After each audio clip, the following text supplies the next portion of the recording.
Staying warm is top priority tonight in Kansas City. Missouri and Oklahoma fans are preparing for a championship battle as the Big 12 fires burn ever so brightly for a season to remember.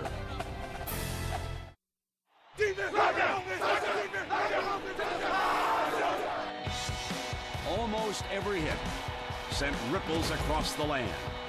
Nearly every play sent shockwaves. Michael Crabtree has done it. Game in and game out, new levels were reached of drama, electricity, and flat-out fun.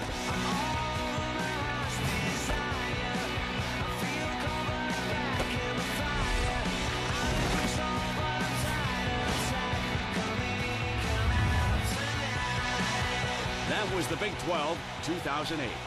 Celebrations wherever you went. Upsets wherever you turn. Offenses letting it all hang out. Defenses digging in. Quarterbacks throwing flames.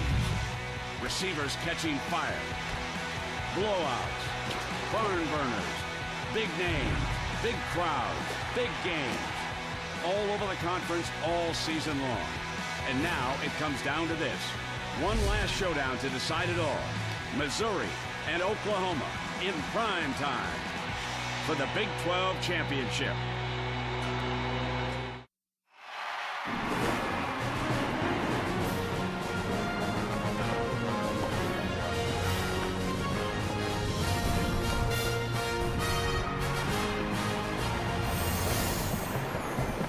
Arrowhead Stadium in Kansas City, where the last chapter on the road to Miami is set to unfold in the Dr. Pepper Big 12 Championship game on ABC. Tonight, the number 20 Missouri Tigers, champions of the North, face the two-time defending Big 12 champion, the number 2 Oklahoma Sooners, who are trying to earn a spot in the national championship game. Already, Florida appears to be in, having knocked off the number 1 team, the Alabama Crimson Tide, by 11 points in the SEC championship game. On a chilly night in KC, we welcome everybody with Kirk Herbstreit. I'm Brent Musburger. Pleasure to be with you. We've got so many storylines. Let me start with Missouri. Chase Daniel, he has to be a little bit disappointed in what's happened so far. Well, you go back to August. Chase Daniel was thinking about a Heisman Trophy, a Big 12 championship, and a national championship. And he comes to into this game at 9-3. Still a shot to get to the Big 12 championship. And really, I think in our opinions, for Missouri to compete tonight, number 10 has to carry the day. He has to have a remarkable game with his decision-making, and he cannot turn the football over. If they protect him, he'll score points. On the other side, Oklahoma quarterback Sam Bradford is going to be playing with a soft cast. Let me take you back to a week ago when it was taped up after the third series. It caused a couple of fumbles. He tore ligaments in his thumb. He will undergo surgery tomorrow. How did he look, Herbie, down on the field? Well, watching him down on the field, it looked like it was not slowing him down at all. Now, of course, last week he had the fumbled snaps. Tonight, under center, it looked like he was able to handle things. Listening to Bob Stoops, it sounds like it's business as usual as far as their approach and how they'll attack Missouri. So going in, unless it's re-injured, I don't expect the thumb to be a factor at all in slowing him down. Certainly one of the most dangerous offenses we've ever seen in college football. Take us to the ESPN Axis technology and show us how it unfolds. Brandon, as you know, we've had a chance to see these guys. It's all about balance. They're going to try to run the ball first, and once they run the football, the real concerns step in. This against Texas Tech. Ryan Broyles going across the middle, takes the attention and occupies the safety. Now there's the protection that you'll see all night for Sam Bradford. See the window that he has? While Broyles comes across and occupies the safety, on the backside, Manny Johnson will go to the post. And when you open up the middle of the field against with this Oklahoma offense and with Sam Bradford, he always seems to find the right guy, makes a great decision, and always throws an accurate ball. So good luck trying to stop him. It will be fun here tonight, Herbie. We're all bundled up for this one as the Nissan pregame shift continues with the Dr. Pepper Big 12 Championship, Missouri and Oklahoma right after this.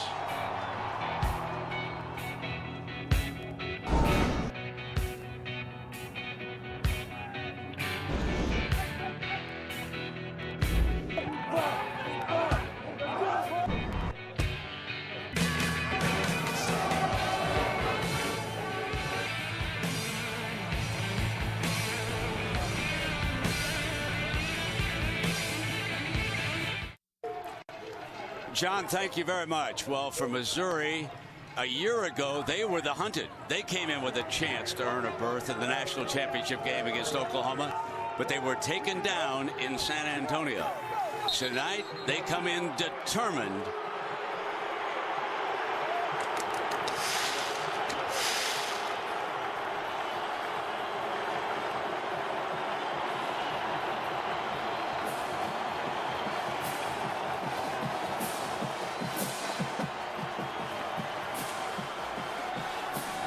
Through the years, we've seen some big upsets in this game. Let's go back to the first one in St. Louis, Missouri. Texas knocking off favored Nebraska. And how about in double overtime, Texas A&M costing Kansas State a spot in the national championship game. Colorado upending Texas in 2001. Then here in this venue, Oklahoma #1 was taken down by Kansas State. And a year ago, just by a rating standpoint, the #9 team took down the #1 team, Missouri. And of course, LSU and Ohio State climbed back. I think you called every one of those games, didn't you, buddy? I did. A lot of memories as we go back to a year ago. And it was Mizzou striking early. And then what a great game by Curtis Lofton. And he's now playing in the National Football League as Sam Bradford hit Jermaine Gresham. A very competitive game early, but Lofton had the big interception, turned the momentum of the game in favor of Bob Stoops and the Sooners.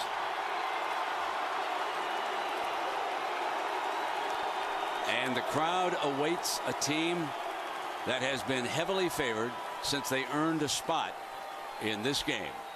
That would be the Oklahoma Sooners. Bob Stoops has lost only once in the Big 12 championship game, and that was right here at the hands of Kansas State and coach Bill Snyder. Snyder is returning, and here are the Sooners coming out of the locker room. Many of their fans traveling up from Oklahoma and around the Midwest, driving in here today. Bundled up. The temperature will go down into the 20s, but there's no rain or snow in the forecast. And that for Missouri is a change from a week ago when they were taken down by Kansas in this same venue.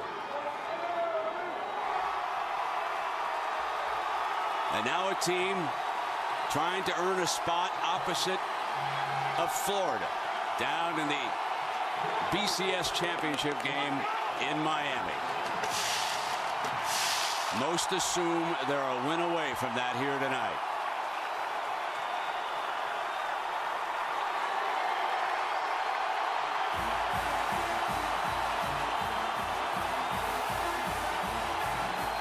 The 6th division title in 9 years. And as you can imagine, emotions are running high on both sidelines tonight. We knew we had something to prove. Everybody's been down on us and saying that we can't handle big games. They're probably playing the best football in the nation right now. Touchdown, Oklahoma. Unbelievable. Jermaine Gresham. We're no different than anyone else. They're not handing out the trophy until the end of the night. The thing is, we can play with those guys. We proved we can play with them last year. Or dives into the end zone. Touchdown, Missouri. Everything we've worked for is on the line this weekend. Being 11-1 will mean nothing if we go to Kansas City and lose. There's going to be adversity on Saturday, and it's the team that handles it the best. I think that's going to pull off the win. So Gary Pinkel on the far sideline, watching as the captains have moved to the center of the field, and referee Randy Crystal. Okay, guys, this is Tom Quick. He's the umpire. My name's Randy Crystal. I'm the referee. Where's the coin? The helmet is heads. The helmet is heads.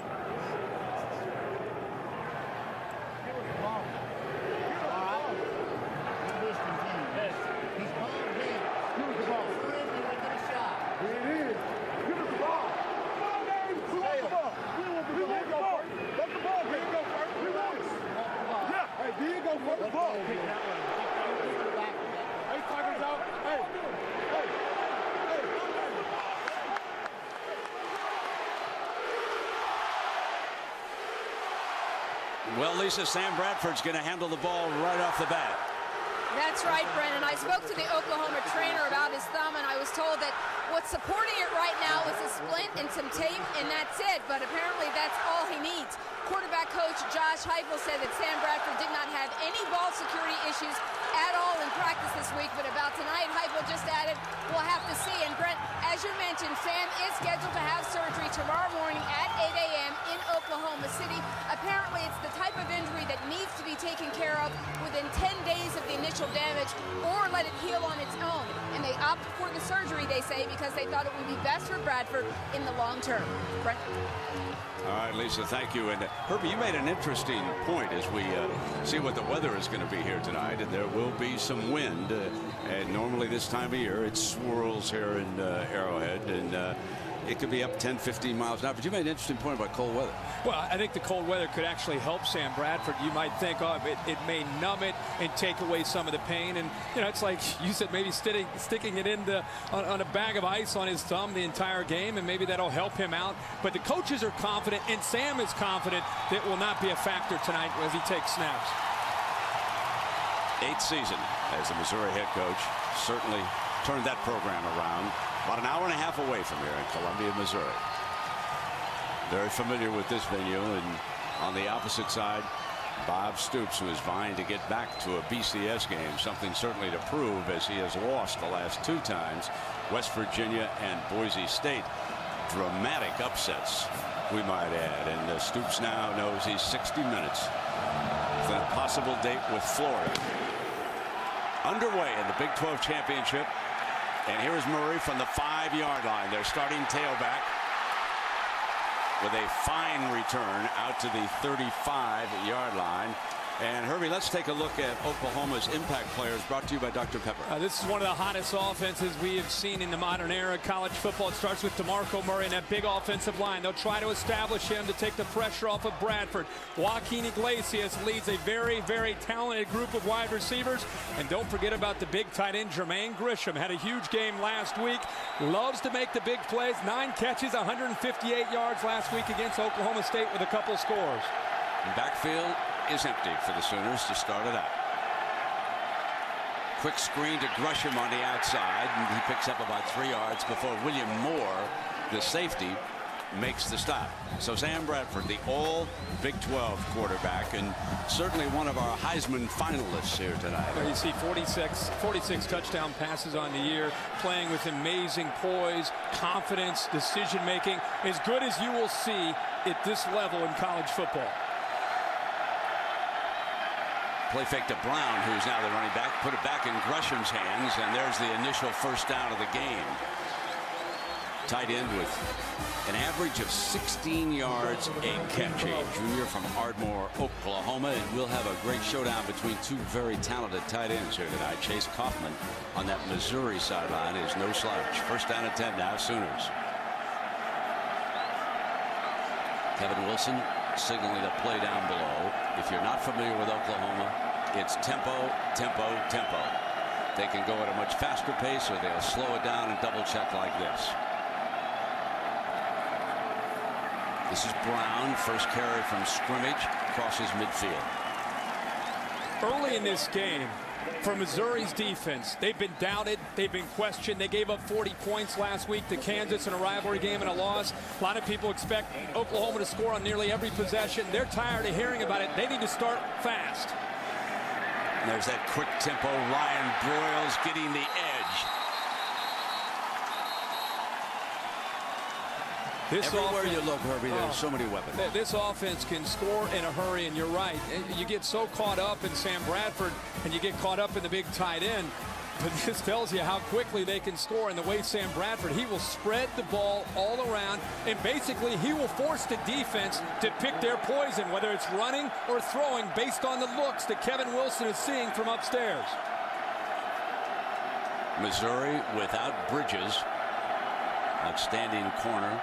True Vaughns has been out there. Jackson is now in. Big hole. Brown explodes to the 31-yard line, and it is 1st and 10 again. There's an adjustment from Kevin Wilson from upstairs. They went with a freeze call. They got the matchup that they like. Great blocking on the inside there. Trent Williams, the big right tackle, was able to get to the linebacker Witherspoon to give the crease that time for Chris Brown. Moses Madu is the third running back. He's number 17.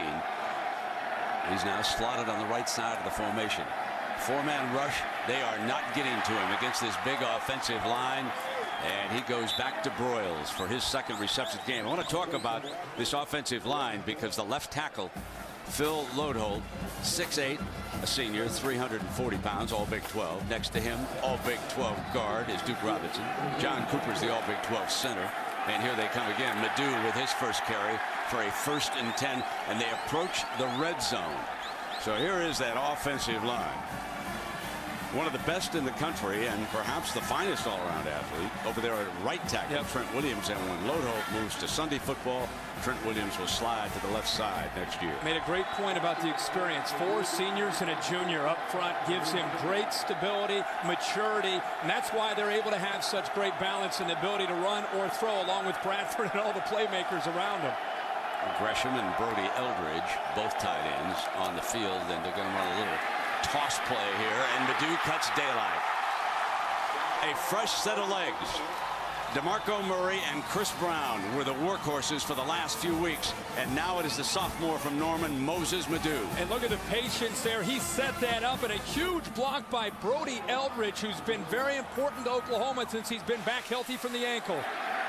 Now Brown banged as he returns to the lineup. Shulock, outstanding defensive lineman. He has 8.5 sacks for the Tigers. Makes that stop. He's number 38. The defensive line here is pretty good. Baston, Ziggy Hood, and Chavis, but they're up against an overwhelming offensive line here tonight. So the linebackers, Lambert, Christopher, and Sean Weatherspoon, all Big 12 Weatherspoon, they need to pick it up.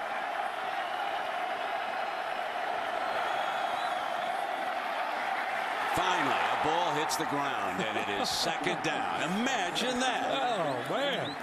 This drive, and we'll see if they end up scoring, this drive is a great example of what has happened with Oklahoma throughout this year with the balance. What they do is they put a defense on their heels, and they keep you, you lose your aggression because you're just trying to get lined up right and try to look over to get the call. Meanwhile, here comes Oklahoma again. Madu stays out. He's number 17 to the right side of the formation.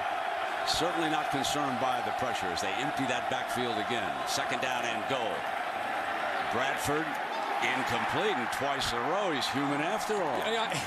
What Missouri has done here, DeMarco Murray is out, and that's why we're seeing Moses Madu step in along with Chris Brown. And his health these last 6 weeks has been very, very important to the physical running style of Oklahoma. This is a huge 3rd down for both these teams early in this game.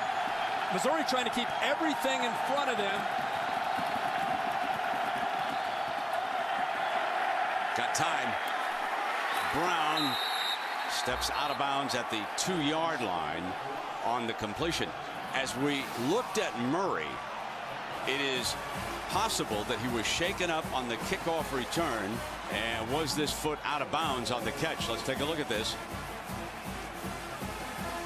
Like both the feet came down at the same time. We're going to stop play here. It's a good shot there, Brent. Looks like they have stopped play to review. The field goal kicker, Jimmy Stevens, is already on the field. Is under further review. And we'll see if this is a legal catch as they check it up here. They wanted to take another look because, Herbie, as you pointed out, with both feet hitting the ground at the same time, was that first foot down in bounds? That'll be the question. Well, Oklahoma at least bringing out initially their field goal kicking unit. So even if they completed this, it looks like they're going to settle for a field goal, which is news. In 12 games, they have scored on 10 of the 12 games that they played on the opening drive with 9 touchdowns and a field goal. It looks like it got down. It does. Looks like a completion. Looks like there's a little bit of green. It had to be indisputable to turn it over. And we have seen nothing that great shot there. That's a beautiful shot right there. So they take their time, they empty the replays, and they get it right. But it's if Oklahoma settles for a field goal here in the opening drive, for most offenses to open up a game with a field goal, you're excited. But that is a major coup for Missouri if they hold Oklahoma to just a field goal on that opening drive. You see Murray being tended to on the sideline, and that is the left knee. course, it was interesting that coming back from a dislocated kneecap of a year ago, Stoops continued to use Murray as his kickoff return man. And now it is possible that his ace running back has suffered an injury. After further review, the ruling is confirmed. So this means that Stevens trots onto the field. He is 6 of 9. He hasn't had one blocked. Whitson will put it down for him. This is a 20-yard field goal attempt, and like Herbie says, a story here, folks, if they only go out by 3 after that drive. Low, off the top, and good. Woo-hoo.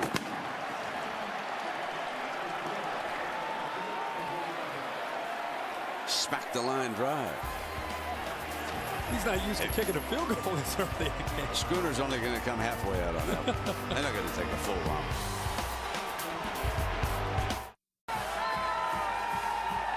Well, let's go back and take a look at Jimmy Stevens' low ball for a field goal here. The snap and the hold are perfect. It's just a matter of not striking the ball and hitting it well, but all great teams seem to catch some fortunate bounces that we've seen from Oklahoma all year that we've been broadcasting their games. Now the storyline shifts to Missouri at number 9. One of the more dangerous men in college football. There is Jeremy Maclin. No one has ever returned a kickoff for a touchdown in a Big 12 championship game, and they keep it away from him as it's picked up by the wingman, and that's Jimmy Jackson, the backup running back. And Herbie, let's take a look at Missouri's impact players, brought to you by Dr. Pepper. Well, this is the story of the game. Jeremy Maclin's got to make plays, not just on special teams, but they're going to try to isolate him to get him matched up against the Oklahoma secondary. Chase Kaufman battling a turf toe. Had 2 big touchdowns last week against Kansas in a gritty performance, and Derek Washington has got to be a factor to give them balance to slow down the Oklahoma pass rush, which is the strength of their defense. So they kick it away from Maclin, but they give Mizzou field position at the 39-yard line, and Missouri will take that.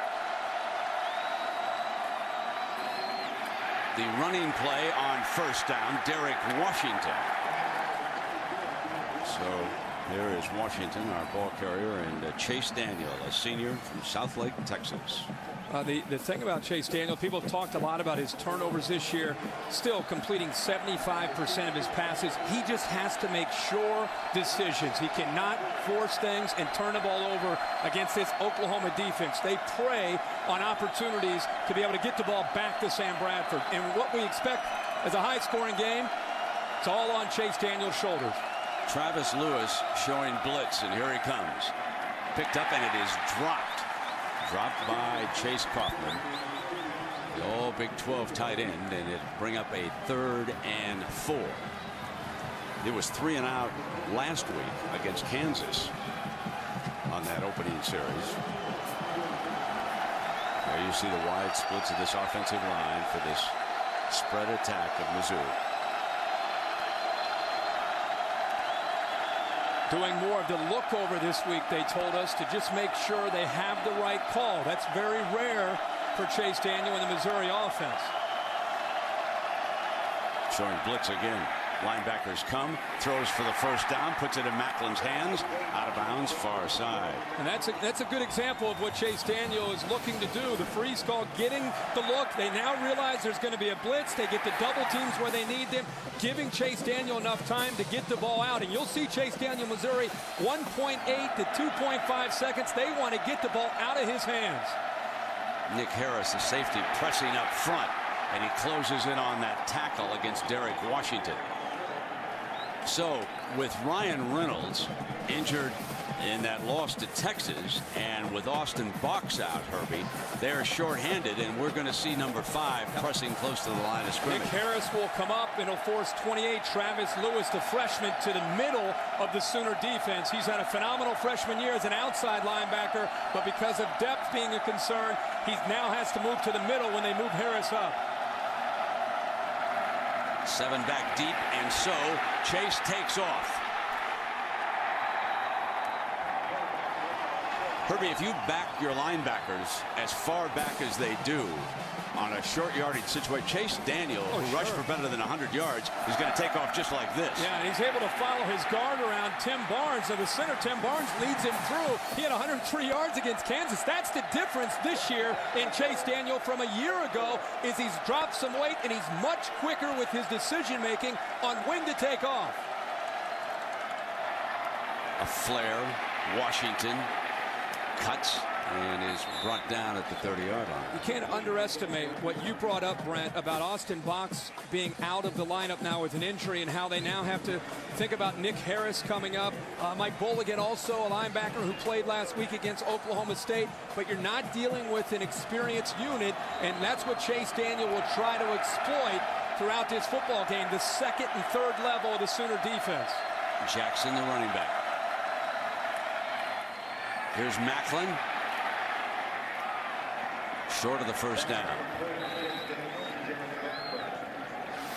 Missouri going with their own tempo right now, mixing up things, trying to get the football as often as they can to Jeremy Macklin. He's the one receiver that Chase Daniel has at his disposal that has the ability every time he catches it to take it to the house.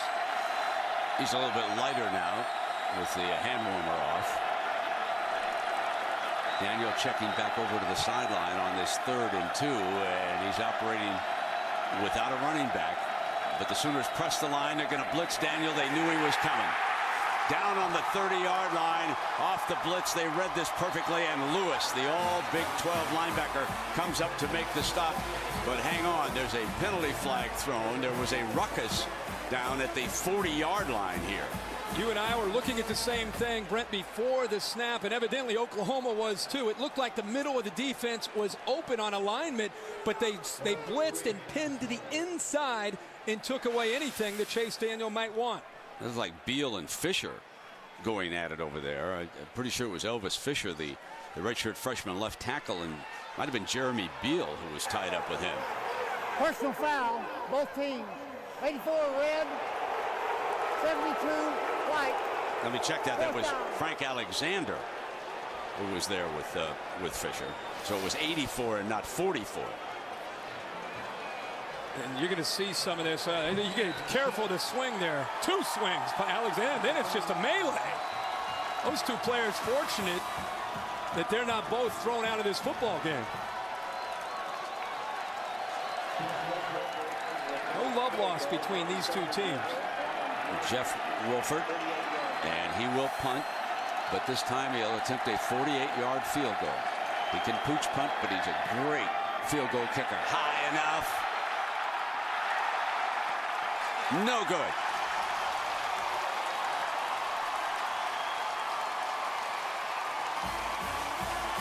And Oklahoma leads it. They were a little bit luckier with their field goal. Wolford just doesn't hit it good enough, Brennan. In warm-ups, he was trying from 50 and just didn't have the leg strength. Into a little bit of a breeze here tonight. That might have been the difference. 3-0, Sooners lead it.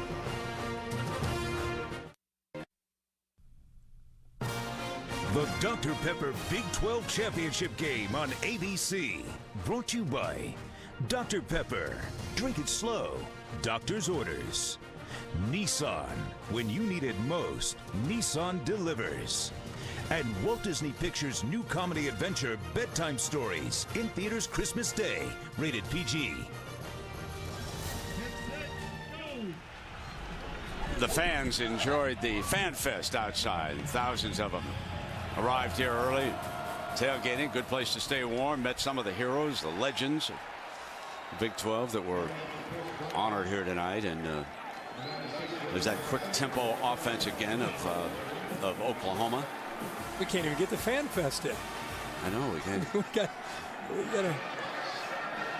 everything's moving quick tonight for the Sooners. 2nd down and 9 after Chris Brown's 1-yard run. Moore shows blitz on the outside, number 1. And they get to Bradford and can't bring him down, but a low pass incomplete. So they certainly influenced, and Bradford is suddenly struggling with the pass against this Missouri defense. And Matt Eberflus, the defensive coordinator, doing a lot of what we saw from last week, mixing up the looks and trying to get pressure. That time it was outstanding coverage downfield that allowed the pressure eventually to cave in on Bradford. That was Weatherspoon who took a shot at the football. Number 12 flashing by. 3rd down and 9.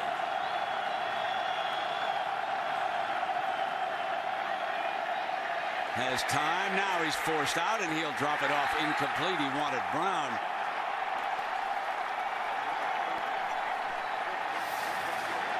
The linebackers get the depth here to take away the crossing routes, and another late flag, by the way, after the play. And look at the pressure. Nice job by Missouri. Very determined group right now, being able to get after Sam Bradford. But again, second play in a row. They good coverage to allow the pressure to get there. Dead ball, personal foul, offense. Number 85. Be half the distance to the goal.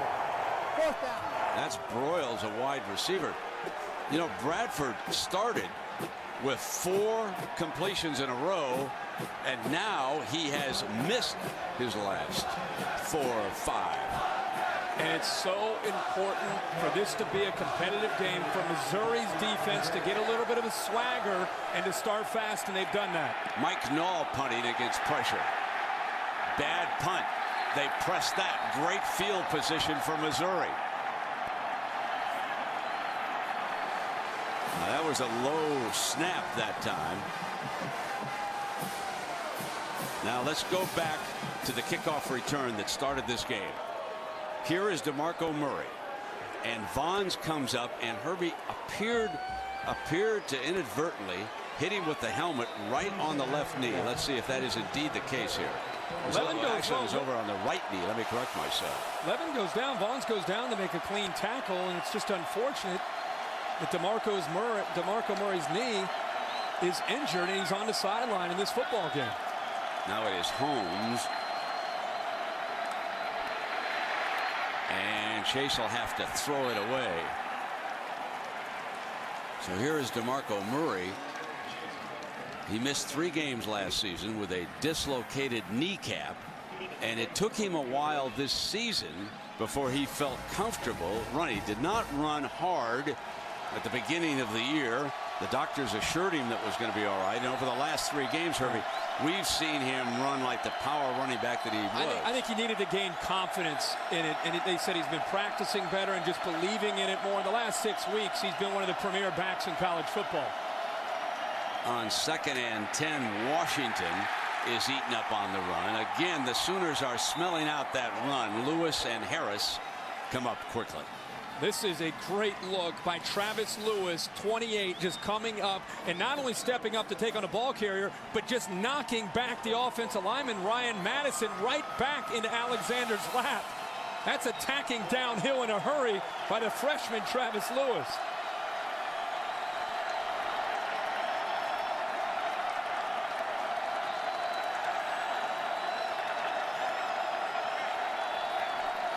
Now Brent Venables with 3 down linemen.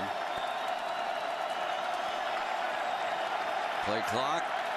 Got it off. Here comes the blitz. Linebacker blitz. Daniel will be taken down and ripped. I mean, Quentin Carter came over, number 20, and finished that up. The junior from Las Vegas, Nevada.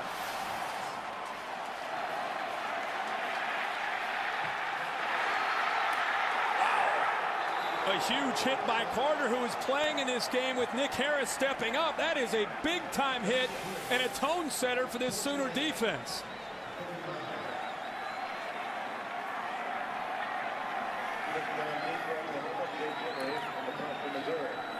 Now Missouri's first punt.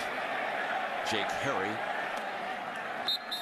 And a fair catch by Broyles at the 10-yard line. Oklahoma leads it, but only by a field goal.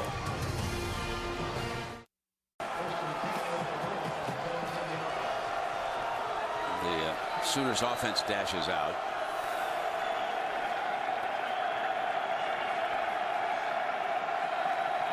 Brown, the running back, off to his left. He has replaced Murray. He gets the call. Tried to get the corner and picked up about 7 yards. And just moments ago, DeMarco Murray headed back to the Oklahoma locker room. Now, even though he took that helmet on the right knee, Herbie, there's no question, it is the left knee that has troubled him. So Stoops, who uses his best running back to return kickoffs, sometimes you don't see that in the National Football League. They don't want to risk those guys returning kicks. And battling is Quentin Chaney down that far sideline. Missouri's defense, its first few series, the corners are back, trying to keep this explosive offense in front of them. It's almost as if they're willing to give up the 4-yard and 8-yard and 7-yard gain, and then they hope to make a play deep in their own red zone. Before the snap. The play is under further review. So they stopped it before there was a snap. There's something about that play that they want to take another look at. So Randy Crystal's over to the sideline. I think the ball came out of Chaney's hands late. I don't know if it's about the spot of the football. After he makes the catch, the ball comes up into the air. William Moore trying to battle for it. Just trying to find the proper spot of where this ball should be placed. Exactly. You know, when you lose a back like DeMarco Murray on an offense. After further review, the previous play is confirmed. An offense that's just been doing pretty much what they want. Even though he's a great back, I think Chris Brown, now over 1,000 yards himself, has the ability, and you'll be surprised to see Moses Madu, what he can do now. So you hand the baton. Now it's Chris Brown and Moses Madu that have to become the tandem with DeMarco Murray out. But you would agree that Murray is a little more explosive. In the open field, he's more dangerous. The big playability is now lost with this offense as far as the running game. 4 down linemen for the Tigers. Complete to Broyles for a first down at midfield.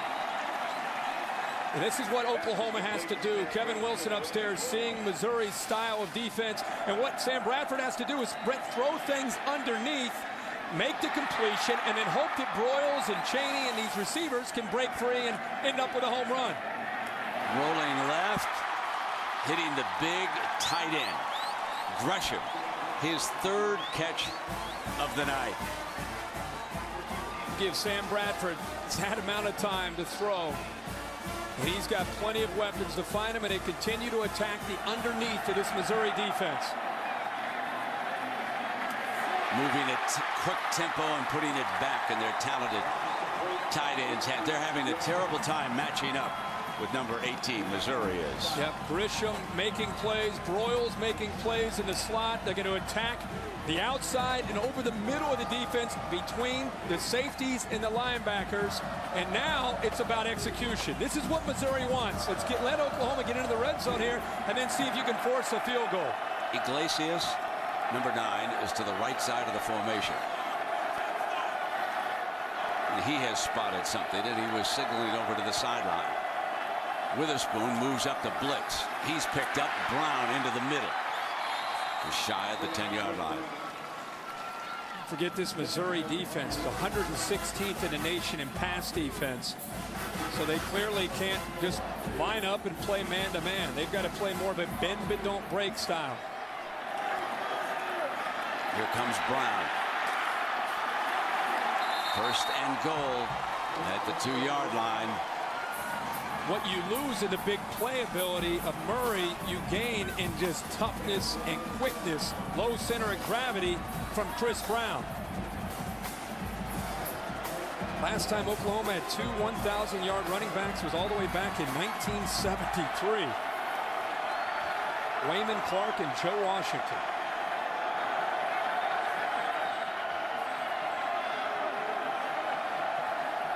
First and goal, handoff to Brown. Touchdown, Oklahoma. Chris Brown scores the game's first touchdown, filling in for the injured DeMarco Murray. And that is his 18th rushing touchdown of the year. He has gone over 1,000 yards already in this game. The junior from Alexandria, Louisiana. That was Sam Bradford and Chris Brown on that drive. Brown carrying the ball 4 times alone on that drive, and each time picking up huge chunks of yardage as Oklahoma gets things back in order after being a little bit off balance there in the first few drives. Stevens adds the extra point. The Sooners finally acting like Sooners, lead it by 10. John Saunders back in New York with the Sports Center right now, powered by Vizio. SEC Championship goes to Florida. Jeff Demps gives them the lead here, 24-20. They go on to win it 31-20. So will they be playing for the national championship game? ACC, Orion Martin picks up his fumble and takes it in for a touchdown as Virginia Tech wins the ACC for the second straight year, beating Boston College. Hi, John, and here just a moment ago we had a little equipment repair. The Sooner schooner, the hitch broke, and the ponies were stalled at the 20-yard line, and so they're a little bit late exiting the field. Many of you longtime college football fans remember when the Sooner schooner drew a penalty down in the Orange Bowl when they were playing the Washington Huskies. No flag here tonight, and Brown has scored a touchdown, and Brown has done a lot for them lately, hasn't he? Moreland's kickoff, and that is Jackson at the 20, out to the 29-yard line, and let's go back to the score. It was a nice job of mixing up the play calling. Got exactly the look that they needed. Look at the vision, and how about the jump cut that time by Chris Brown? You know, he's small as a back, but he's 210 pounds. And he fits in perfectly with this style of offense. And that was great to see that little jump cut and then accelerate up into the hole and score the touchdown. Washington, the running back. Missouri has been in good scoring position twice, and they have failed to convert in this game. Final snap of the opening quarter, you would think, and I should say the clock was running down. Let me correct myself. I'm looking at the wrong clock. And actually, we've got about 1 minute and 45 left here in the opening quarter with 10-0 Oklahoma. Remember this? Yes. With Oklahoma State, they've got the cards, and Texas Tech has something. And here, Missouri, their coach is up at the top going crazy when Chase Daniel looks over there. He'll look over. There they go. Hip. Indicator, indicator. Go with it. Keenan Clayton was number 22 jumping around. A lot of movement by the Venables defense. Chase won't get away. Too much speed on that Sooner D, and big Frank Alexander brings him down. Frank Alexander coming from the outside goes all the way around the young freshman Fisher, and this is a huge advantage tonight for Oklahoma because of the speed of Alexander and Beal. That's the best way to get after the quarterback Chase Daniel with this Sooner defense is McCoy on the inside and Beal and Frank Alexander coming from the outside. You cannot get a read on Venables tonight, Herbie. He has just moved that entire front and secondary around on every play, constantly moving. On the slant, a beautiful pass to Tommy Saunders, who picks it up. Picks up the first down. That is a big play for the Tigers. This is one way to slow down pressure in the Big 12. The jailbreak screen. We see it every single week. And when you talk to the coaches, and the reason behind it is it's an extension of the running game, but the reason all of them like to run it is because it makes the defensive line slow down and also makes them hesitate by constantly having to be aware of it. So here comes the Wildcat. They call it the Tiger. Lateral back. Daniel going deep. Has he got a man open? No, he overthrew him. But there was a flag. Brian Jackson may have had his hand on the receiver as he broke free down there. That was Denario Alexander. And Stoops will argue that it was uncatchable from the Oklahoma sideline. They worked the flea flicker. Defense, number 2. 15-yard penalty from previous spot. First down. Here's Alexander trying to decoy and almost look as if he's trying to block. And well, that is a very, very questionable call. The only time Jackson put his hand on Alexander is when the ball was going over top of the head of Alexander. I thought there might be a little contact early in the play, but there was nothing.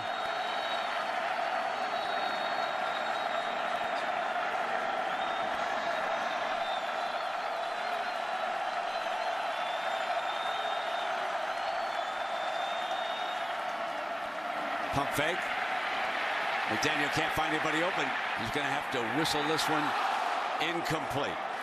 Nick Harris was a safety over there on that sideline. And that's where Chase Daniel has to be careful. 13 interceptions on the year. He's such a competitor.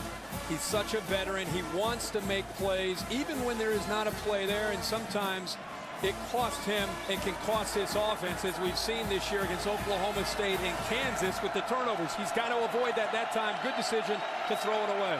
Devin Moore is the running back. He's alongside Chase.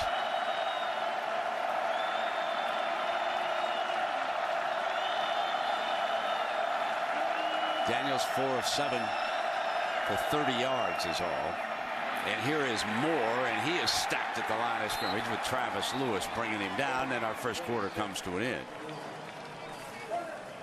The Dr. Pepper Big 12 Championship game on ABC will return after this message and a word from our ABC stations.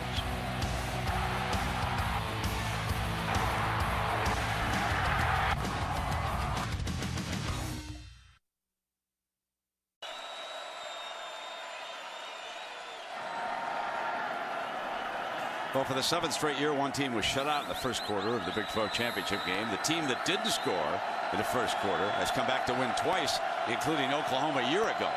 They trailed Missouri in San Antonio by a field goal.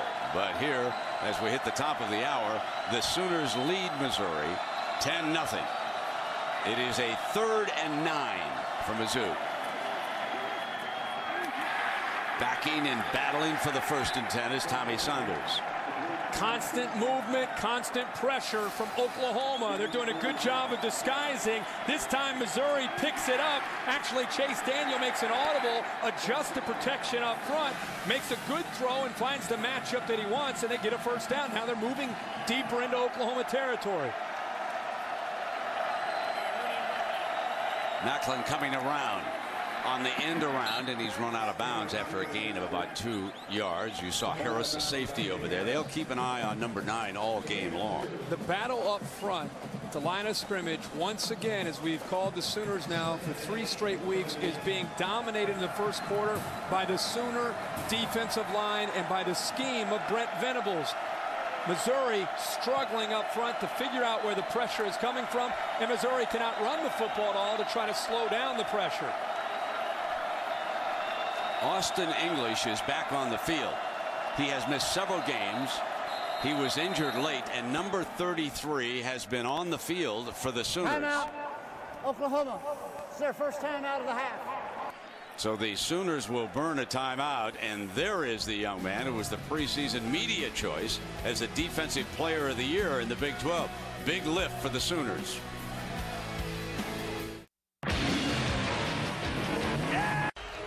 This ESPN telecast available in high definition on ABC HD. The Coaches Championship Trophy. And of course, the winner will receive that. Florida looks like one of the teams that'll play for the big prize down in Miami. Oklahoma certainly hopes to join them. I know the Texas fellas and their fans are sitting here hoping that Chase Daniel can finish this off and give their horns a boost. Here comes a linebacker blitz. Chase stands tall.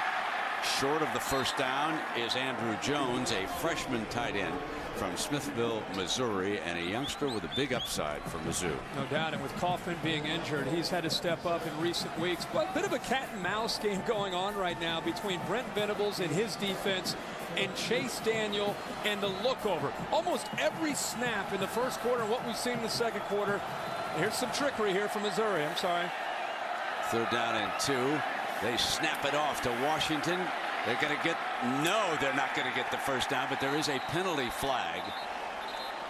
That formation may have incurred a penalty.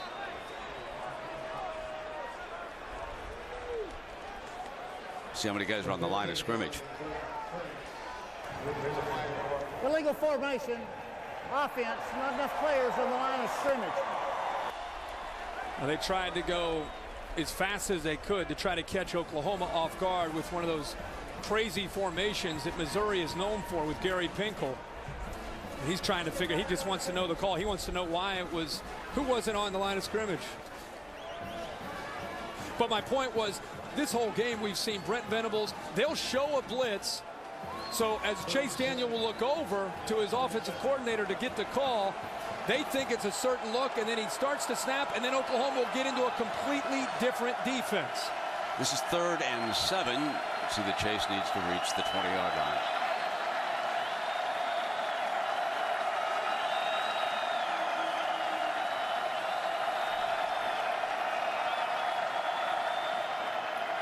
Rush 3. Macklin breaks free. 10-5. Touchdown, Mizzou.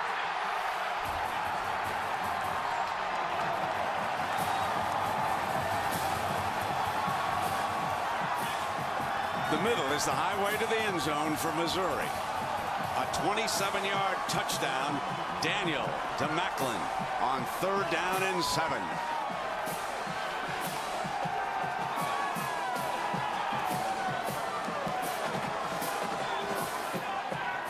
I could feel the glasses being raised on high in Austin. That was a 3rd down, not just a touchdown, but a 3rd down conversion against an Oklahoma defense. Non-contact foul, number 84. That's Saunders. After the score, the penalty will be assessed on the ensuing kickoff.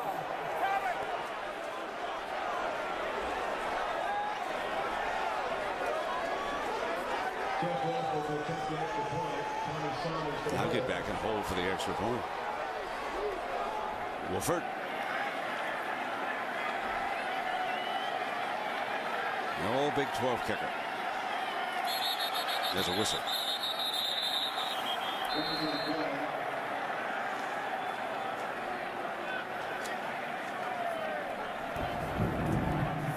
Dead ball, false start.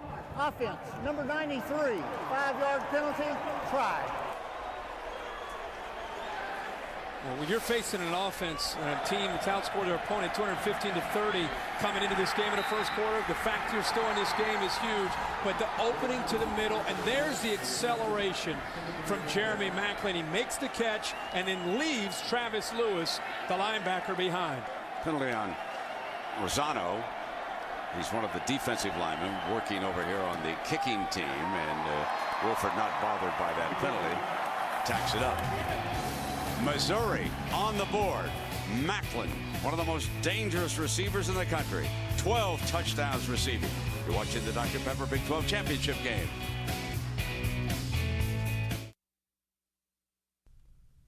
The Dr. Pepper Big 12 Championship game on ABC. Brought to you by Dr. Pepper. Drink it slow. Doctor's orders.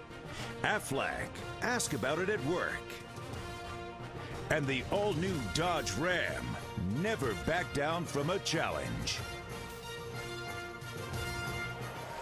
Well, Missouri will be kicking off from their 15-yard line because as the touchdown was being scored, Tommy Saunders came in behind safety Lindy Holmes, sort of brushed him with his shoulder, then said something, and the back judge picked it up. That's what the penalty was for. Now, Chris Brown and Iglesias go back deep, and the Sooners could have excellent field position as a result of that penalty on the touchdown. Iglesias from the 20-yard line. Close to midfield. Lisa, what's the latest down below on DeMarco Murray? Well, Brent, DeMarco Murray came out of the locker room about 10 minutes ago. He's now back on the sidelines. I was able to ask him if he was coming back into this game, and he just shook his head no. I also asked him if it's the same knee that he dislocated, and he also shook his head no. So it is the left knee, the different knee that he dislocated. But again, he will not be back in this game, Brent. Well, what a tough loss. That was the opening kickoff. In case you're just joining us, that Murray, an outstanding running back, was injured on. So Moses Madu is getting some reps along with Chris Brown. Missouri back to within 3. Quick strike dropped. Manuel Johnson. And it'll be second down. Manuel, of course, suffered a major elbow injury against Kansas. Ball thrown on the money there, and I think Manny Johnson, coming into the middle of that defense, felt some of the pressure coming towards him from the safeties and short-armed his attempt there to come in with that pass. Second down and 10 for Bradford, who is 9 of 14 here tonight.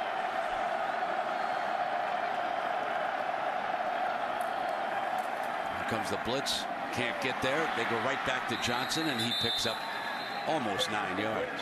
Well, you're going to play your corners off 10 to 12 yards against Sam Bradford on 2nd and 10. He's just going to take the easy throw to his receivers on the outside. And it's a quick 8 or 9 yard gain. And if they break a tackle, they get upfield for more yards. You've got to pressure him up front at the wide receiver. Brown back in as the running back.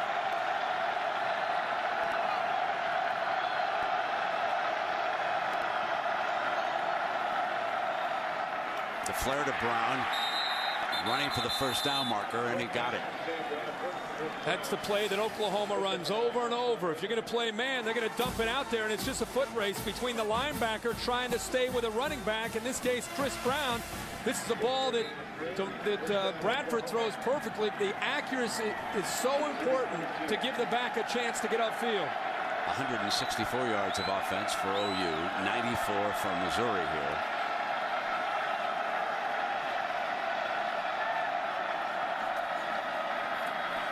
Rush 5, can't get there. Bradford goes deep, deflected, incomplete, and that was fine coverage that time by Carl Geddes. Geddes jumps this route, Brent, on Manuel Johnson, takes a chance, and comes up with a huge play. Inside cut there by Manny Johnson. Downfield for the first time in a number of plays by Oklahoma. Doesn't catch Geddes off guard. In fact, he gets up and gets a hand on the ball to knock it out of there. 2nd and 10. Bradford fires middle, first down, and there's Gresham again, the tight end. With a late hit. Gresham picking up where he left off last week in Stillwater. Off to a great start in this football game. Missouri leaving huge windows underneath on this defense right now, making it easy for Bradford. Dead ball, personal foul, 13 defense. Half the distance to the goal, first down. That's Jackson, the redshirt, the true freshman out of Mansfield, Texas. That is the 5th catch of the game for Gresham. And it puts the Sooners in the red zone at the 14-yard line. Here comes Brown on a cut. And he's at the 10. When they bring in the big tight end, Brody Eldridge, along with Jermaine Gresham, they have an ability to just pound you and also can flex out. Eldridge right now in there. They usually like to run behind him. The Clapp is lined up as the fullback, and he will lead Brown.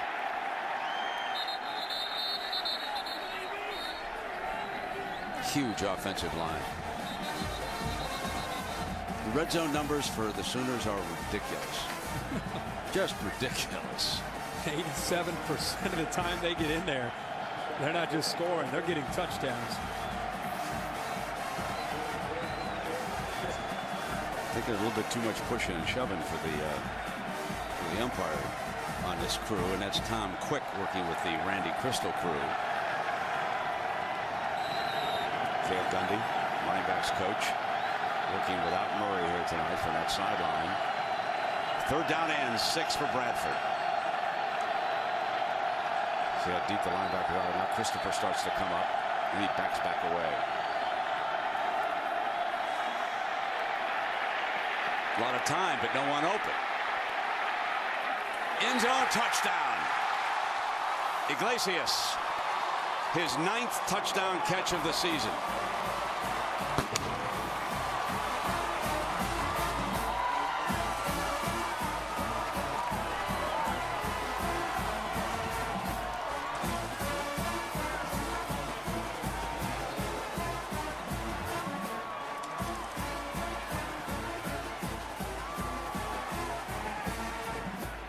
This offense is usually so efficient, we don't always get a chance to see Sam Bradford and his ability to improvise. That time buying enough time and making it so tough on Missouri to stay with the talented group of receivers. He finds his open man. Dead ball, non-contact foul number 9. It'll be a 15-yard penalty on the ensuing kickoff. Try. Iglesias saying, what did I do? whatever he did. Stoops is not happy about it. I think he had a few words for True Vaughns, who he beat on the play. I think he might have let him know about it after the touchdown. So they've thrown 2 flags in that end zone after touchdowns, and been a little chippy at times here tonight. Sooners made that one look easy, didn't they? Cue the duck. Herbie, you're ineligible tonight. I know you know this one. What coach did Oklahoma lose to in their only Big 12 championship game loss? I'm ineligible. I don't give you layups. I'll give a hint. You were there. Yes. That's not much of a hint. You were there for everything. It was cold. Yeah, it was. I'll tell you that. And the real story is what happened after that game. And the BCS standings. That's true. Oklahoma still went to the championship game. That's right. So because of the penalty against Iglesias, both sides are even now. Moreland whacks this, and here comes Mack.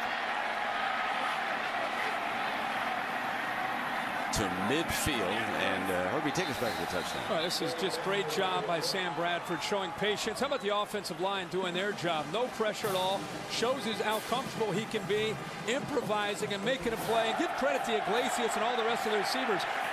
Initially, they wanted to try to get the first down, and then he realizes his quarterback's in trouble, and he works with him. And at the end there, he goes back to True Vaughns, number 11, to let him know, and that's why the 15-yard penalty, and that's why Missouri now has the ball in plus territory. Sooners going to call a timeout here. A little confusion.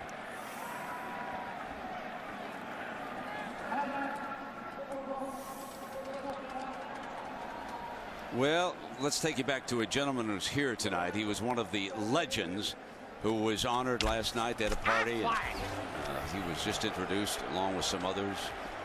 The coach is back, Bill Snyder at Kansas State. And folks, he was in charge of one of the greatest rebuilding projects in the history of college football, and he has returned. He served from 1989 to 2005. He beat Oklahoma, the only coach to do so. Some of the other legends who are here tonight: Matt Blair from Iowa State, John Hadel from the University of Kansas. But this was Bill Snyder's big moment. They fell behind in the game, and then a youngster by the name of Darren Sproles.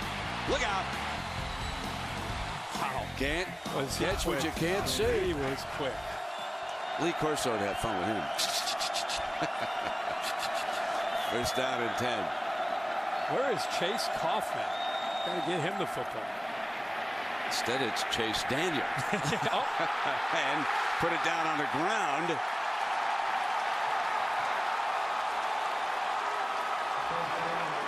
It's like there's some confusion, but it will go back to the Sooners. And Chase Daniel, boy, when he has struggled this year, it's been turning the football over. He's just trying to make a play, and it's him and Nick Harris. He goes down. They're probably going to take a look at that to see if his back touched before the ball came out. Nick Harris in the open field says, "Bring it on, Chase." Takes him down. The ball comes out. Very, very close to seeing if his body touched. No, that ball looks like it is out. And Jackson, Brian Jackson, the junior, jumps on it. And so it will be Bradford and the Sooners taking over at midfield. Here is Brown, and Ziggy Hood takes it down. And let's check in for the first time tonight with Matt Weiner. Matt. Or John Saunders, Brent. Take your pick. Talk about studio update. Matt Grovey of South Florida runs this one in from 6 yards out. This game is over on ESPN2, tied at 7. Apologize. I always know when Big John is back there in the studio. That's your guy, Big John. That's our guy, you know. How can I say? You know, I saw him doing a basketball game the other night. Yeah? Yeah. In Jimmy Valvano's brother Bobby did a game. I enjoyed watching it. Quentin Chaney was the receiver that time. We got to get John the up-tempo highlights, too, with this whole Exactly. Bradford, deep middle. Got Broyles again, 1st and goal at the 9-yard line. Ryan Broyles. See what they're doing right now is they're attacking underneath, and then they're lulling the safeties to sleep. They get Jackson 13 out of position, and they hit a crease on the back end and leave it to Sam Bradford to see it when the opportunity presents itself. Good throw, and now they're inside the 10-yard line just like that.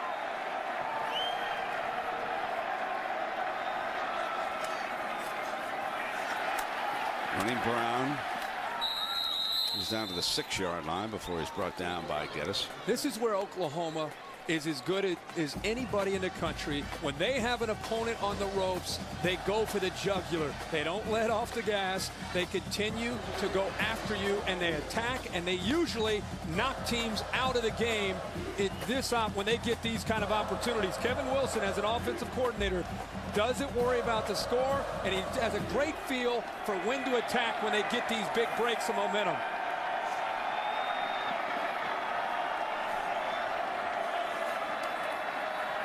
Second and goal, screen incomplete, and Sean Witherspoon was really in the middle of that, helping break up that screen pass. Fine linebacker. Also 19, Geddes recognizing, okay, jailbreak, let's get in there. You see Madu trying to pick up a block. Witherspoon comes from the inside, and it also started with Carl Geddes on the outside, staying with Chaney the whole time. 3rd down and goal.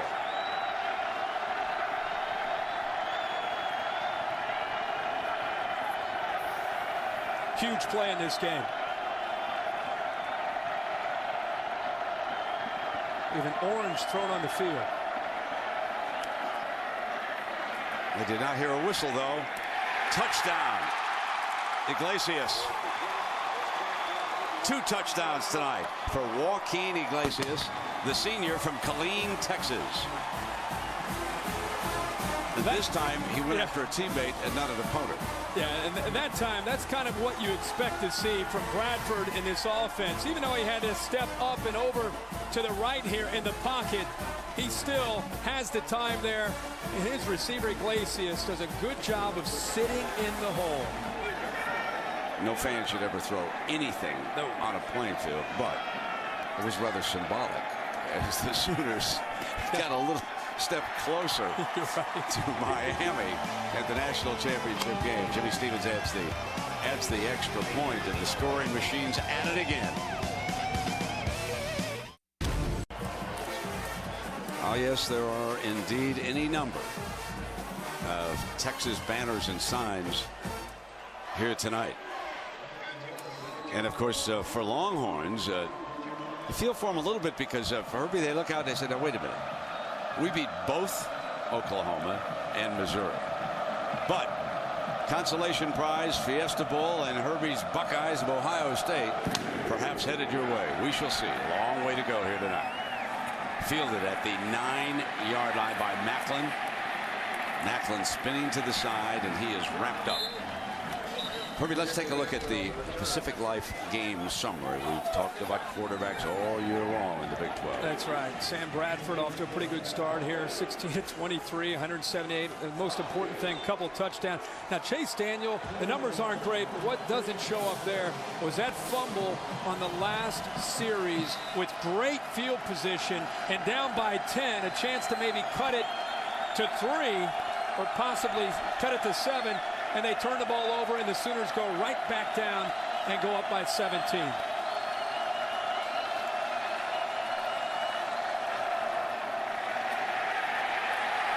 Picked up, and he has to take off.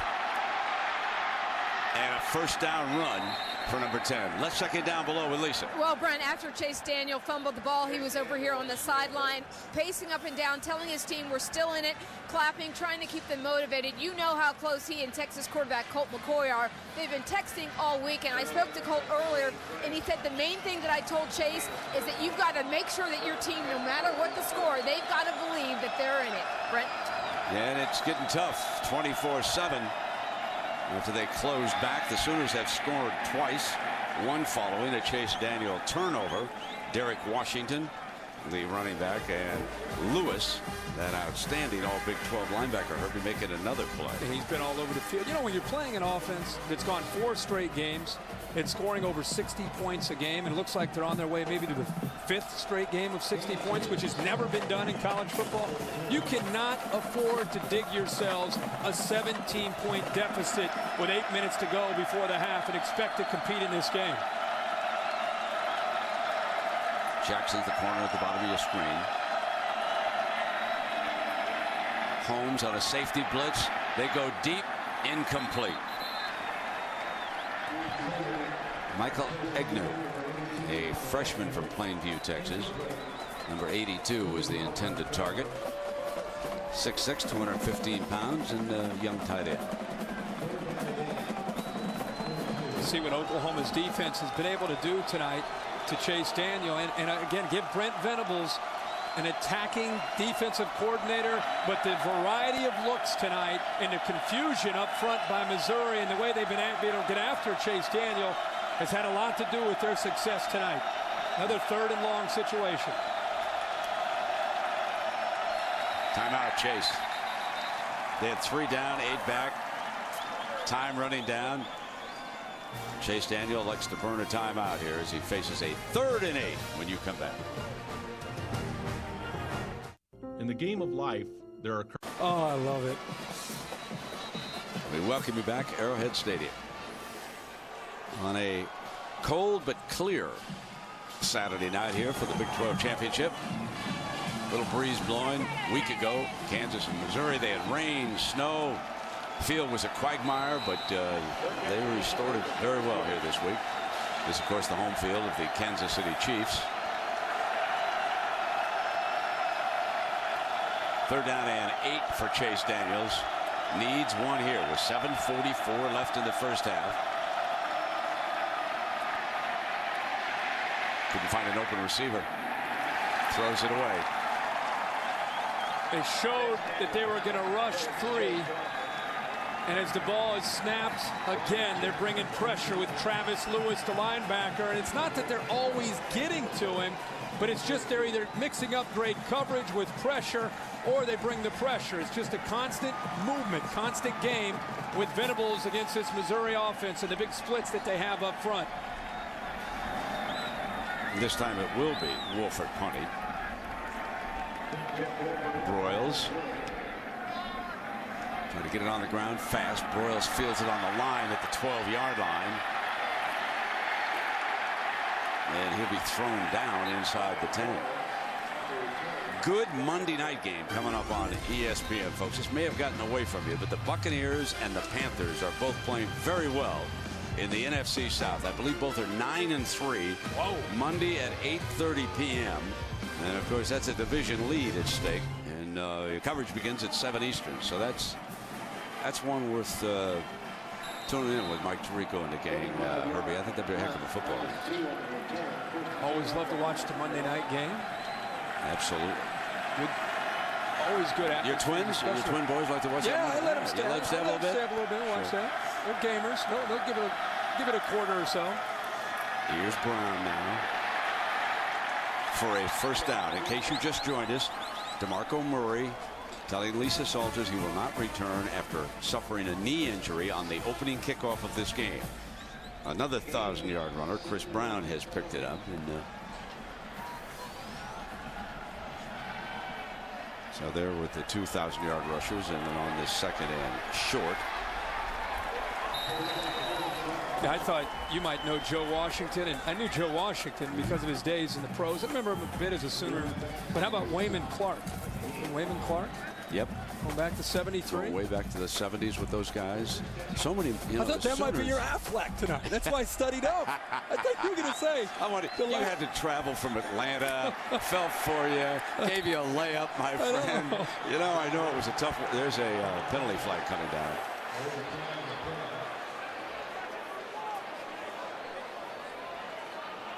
If 1 week I study and you give me one I know without looking at anything. Had a nice talk with Bill Snyder yesterday, and is he excited? Well, yeah, he's like Dick Vermeil. These old war horses, they come back. Yeah, you know. There's no foul on the play. I think they might have caught Iglesias and originally. How about that? Head to head there with two of their own players. Teammates. What are we going to do?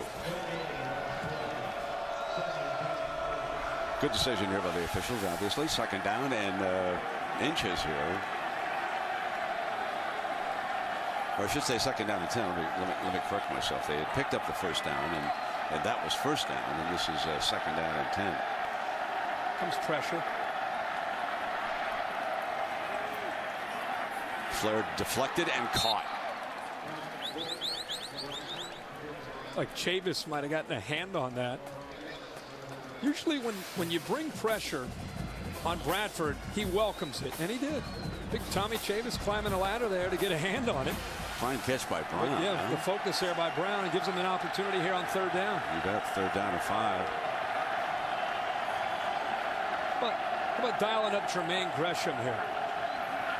He's matched up on the inside against the safety, Justin Garrett.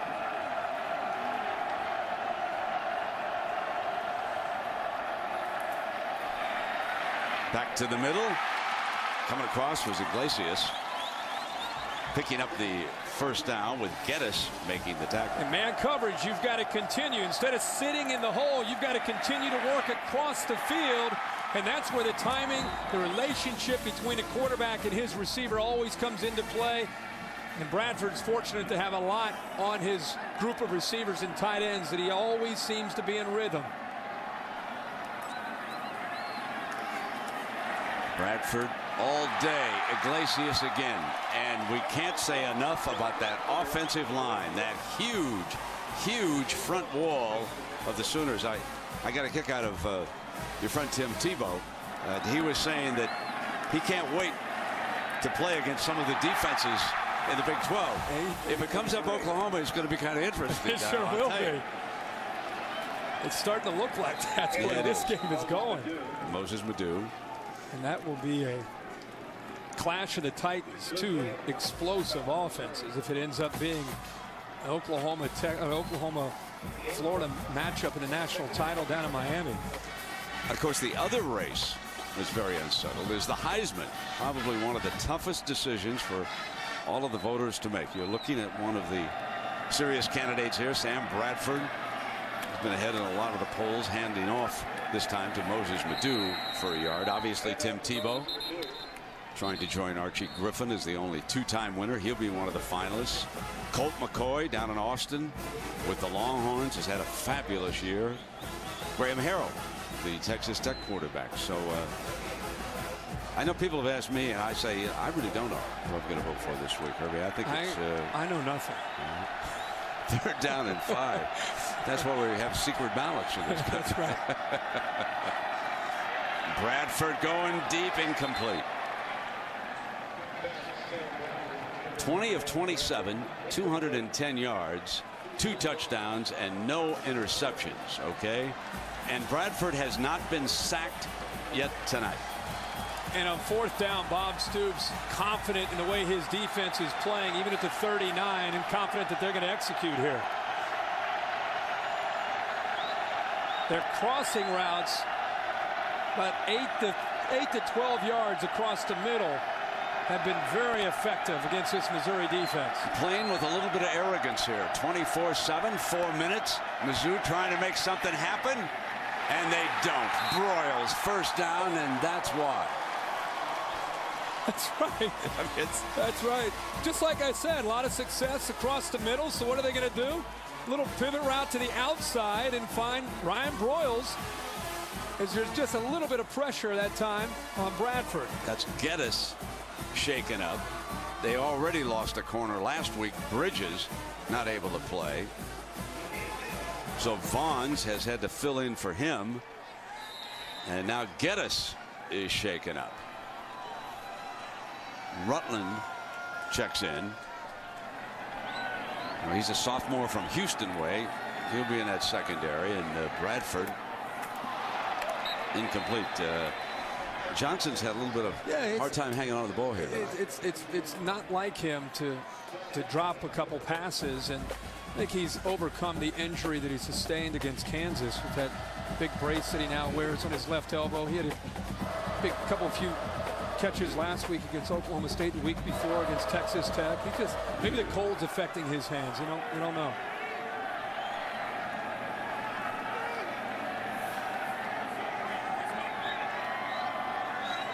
That's Rick's number 4 coming up to the line of scrimmage. And Brown somehow picks his way to the 25-yard line, bringing the clock down with this drive. Remember, no team has scored 65 consecutive games. Sooners have already done it 4 consecutive games. And the week before that, they only had 58. And they had 55 at halftime. They just stopped. Here comes Brown for a first down. We heard a lot today about Alabama and Florida and who would impose their will on who. And in this football game, what happens when you face Oklahoma is they don't have an agenda as far as how they're going to attack you. They're prepared, obviously, but they wait to see what you do, and then they go the other direction. This is Madu. Slashing to the 11-yard line, and Justin Garrett.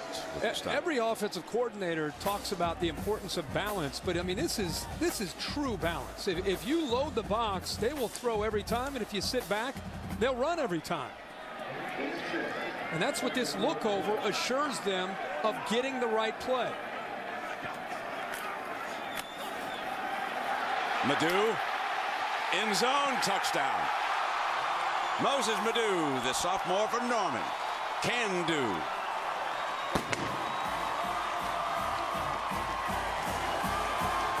Great job again by this big offensive line at 34. Matt Clapp, good block, kicks out, and look at the hole. And then Madu showing some toughness in his own right, shedding a couple tacklers and going into the end zone.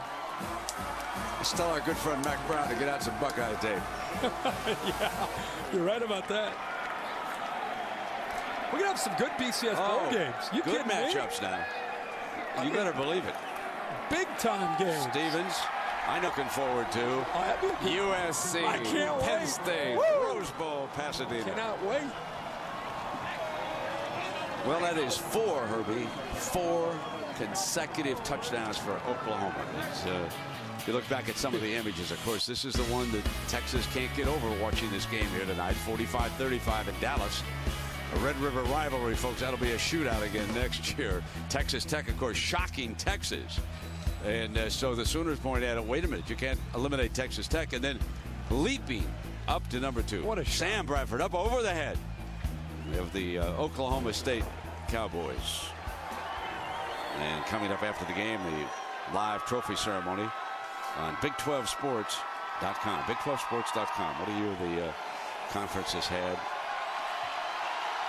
I want to take you back to, I think, one of the great moments. And this was Sam Bradford going up in the air. He was already injured. Now, this is a still photo in the Oklahoman. Look at this shot. He was already had tape on his hand. The Heisman upside down. And we want to thank Chris Landsberger of the Oklahoman. And he enabled us to get our hands on that still photo. It was in the Sunday paper when I left town. I just thought it was a spectacular photograph. Fielded on the hop by the short man. And so Jackson brings it out. And let's see, Missouri here, Herbie, with 2:28 to work with. Coming up on the Capital One halftime, John Saunders will have the gang. Craig James, Doug Flutie, they'll have all the day's action. I'm sure they've got some opinions on who we're going to see in the BCS Bowls. And what was a de facto national semifinal between Florida and Alabama. Alabama, the #1 team in the nation, picked off by Florida. Florida was number 4 in the BCS. I know they were number 2 in the AP poll. Dropped off underneath. And the tackle is made by Clayton on Tommy Saunders. This is the mark of great teams. And I talked about the offense. When they have that chance to capitalize on a great moment, they do it. This defense the last 3 weeks, and I know they gave up some yards last week against Oklahoma State, but they're up 31-7, and they're playing like they're down 31-7 right now with the energy out on that field. Saunders on that middle screen breaks free, busts a couple of tackles, and just short of the first down marker. Most points, incidentally, in the first half. Speaking of Mac Brown, 42 against Colorado. That is the night that the Longhorns put up 70 en route to a national championship with that great victory over USC in the Rose Bowl. Picked off, intercepted. Jackson stumbles him down at the 26-yard line. That is the second turnover by Daniel here tonight. So it's 3rd and short. You're reading your scouting report. You're studying your tape. What does Chase Daniel and the Missouri offense like to do? The quick slant. So what does Brian Jackson do off to your right? He jumps the route. He sits there. The ball is actually thrown pretty well, but he just almost just baiting Chase Daniel to throw the ball, and then steps right in front of the wide receiver to make the big play. Earl Goldsmith thought he had a catch, and Brian Jackson says, nope, that's interception number 2 on the year for Jackson. Let's see if Slingin' Sam goes right after it here with 1:26 to go in the first half. Yes, he will. Pump fake. Right side, wide open. Broyles to the 5-yard line. Ryan Broyles. Everybody wants to know what kind of arm strength does Sam Bradford have. He's always so efficient. Zip! Right there's your arm strength. Nice throw by Bradford. Even though he is a sophomore, he's a redshirt sophomore, he would be eligible to jump to the National Football League next year. I'm sure that he will get reports on where he might fall in the draft. But trust me, with the season he's having and the toughness he's demonstrated with that torn ligament, he could be a factor as they walk in again. Chris Brown. The touchdown machine is underway.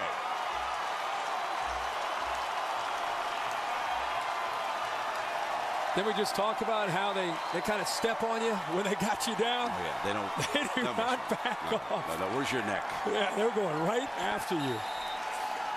Aggressive play calling, aggressive on the defensive end. They just do not stop.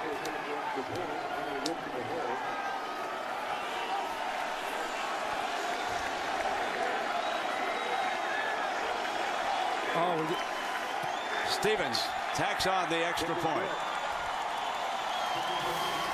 Big play by Broyles, throw by Bradford, and then look at the blocking on the left side. Gresham getting in there. The big fella, Phil Lodeholt, Matt Clapp. They're just pushing Missouri around, and Chris Brown walks into the end zone. We're being serenaded up here. A couple of miles closer to Miami. Yeah. Yeah, the Oklahoma fans, I don't understand next to you. I mean, you said that head-to-head deal. Without, no, yeah, me and everybody else.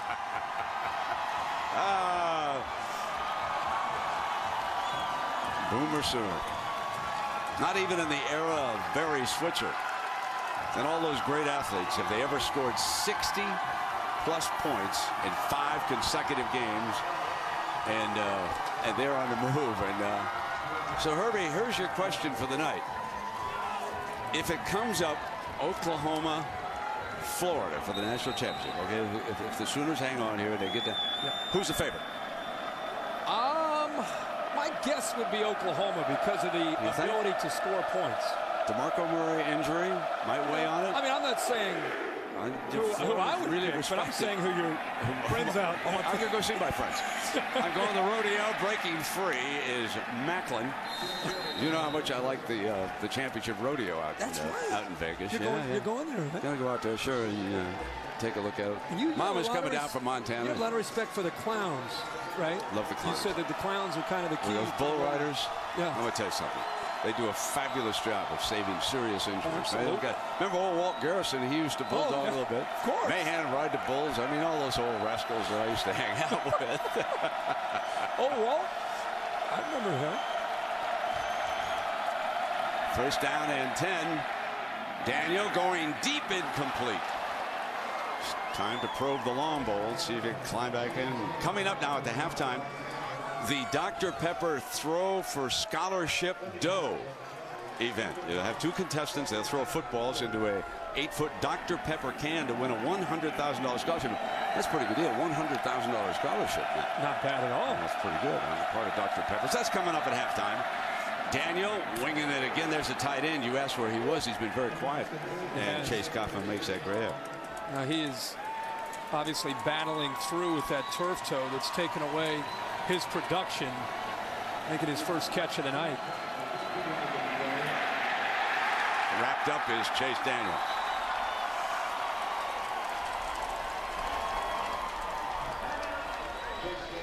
Frank Alexander, what a fine defensive end he's going to be. Well, ABC's Desperate Housewives, all new. Tomorrow at 9/8 Central, the Housewives had the juiciest secrets of the holidays and the biggest surprises of the new year. This episode is a real eye-opener. Desperate Housewives. Don't want to miss that one over. Give credit to, I know it's 38-7 and it's getting out of hand, but it has to be worth mentioning again as Brent Venables talks to his defense in the middle of that huddle. Give a lot of credit to Venables and the way this defense has been prepared. The recognition, the preparation. It's almost, again, it reminds me a lot of the Texas Tech game. It's almost as if they know what's coming based on the formations, based on the shifts and the motions before the play actually happens. These linebackers and these safeties are jumping right to attention, making their reads, and they're all over it. Second down.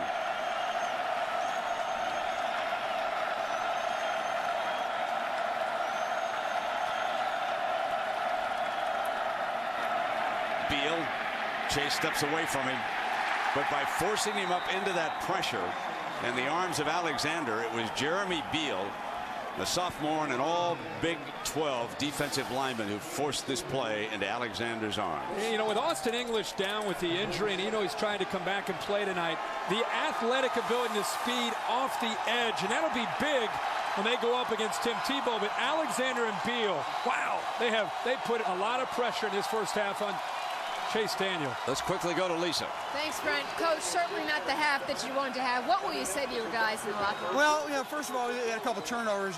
You turn the ball over in midfield against these guys, that's not very good. So, you know, we had the ball a couple times at the 50-yard line and turned it over, and we also had a 3-and-out there. We just got to come back and battle. We'll keep fighting. It doesn't seem like you've been able to get a lot of pressure, if any at all, on Sam Bradford. What do you got to do to change that? Well, we got to do the best we can. Thanks a lot, Coach. Brent. This looks like a team in the first half out to prove a point after that debate between Texas and Oklahoma. Yeah, exactly. And Herbie, let's send it to the Times Square studio. Mr. John Saunders, will you take it away with your gang, please? We welcome you back to the Dr. Pepper Big 12 Championship game on ABC. Arrowhead Stadium in Kansas City. Sam Bradford, one of the favorites to pick up the Heisman Trophy, and the Oklahoma Sooners lead 38-7. And in talking to all the people who are milling about outside, they just shake their heads at this OU offense. 7 first-half possessions, 7 red zone opportunities, 6 scores, 5 touchdowns, a field goal, 5 consecutive touchdown drives. Just another ball game for Oklahoma. I mean, that's just another first half for the Sooners, the way they've played these last 4 or 5 weeks. What about the defense of these two teams, Herbie? There seems to be an issue around the country about what kind of defense they're playing. Yeah, I have a lot of my colleagues around the country that have questioned the Big 12 defensive ability throughout the whole year, and they're watching home tonight saying these defenses are terrible. We're going to find out during the bowl season about these defenses and about, more importantly, about the offenses in the Big 12. Fielded at the 20 by Jackson, and there's a penalty flag on our kickoff if we check that out, and then we'll get a chance to see some numbers. Keep in mind, it's never been done in the history of the sport to go 5 straight games of scoring over 60 points. Holding during the return, number 10, do a 10-yard penalty, first down. Well, let's take a look, Herbie, at the Pacific Life game summary here as we start the second half. I feel like I've done this quite a bit the course of the last few weeks, but look at Sam Bradford just in the first half. The numbers are good. They're going to get better in the second half, and it's just continuing to make great decisions to help his team be in a good position to score. And what didn't show up, I talked about 5 consecutive drives for scores and touchdowns.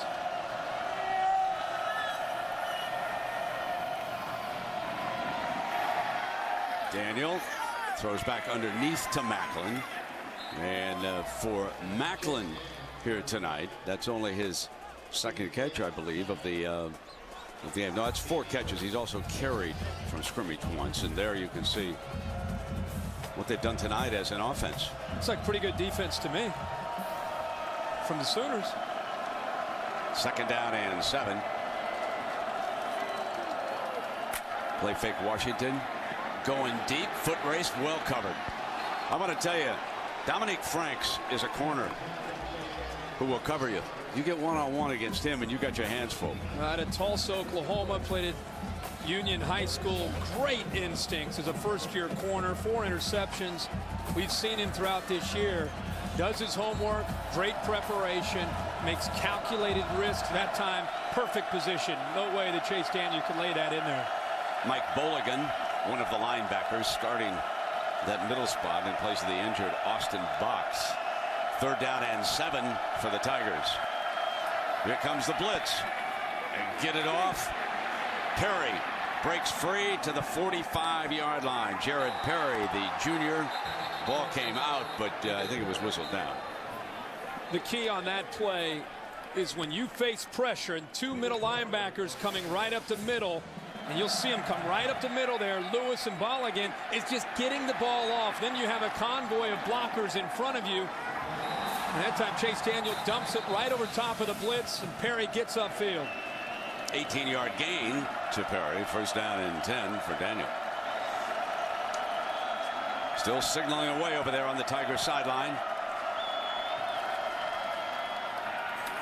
Washington breaks a tackle just short of the 50-yard line. Derek Washington, the sophomore out of Missouri. Holmes, who has 72 tackles coming into this game, and he was 2nd on the team to Travis Lewis, making that stat. This gives you a look. Brent Venables, top right, constantly in communication.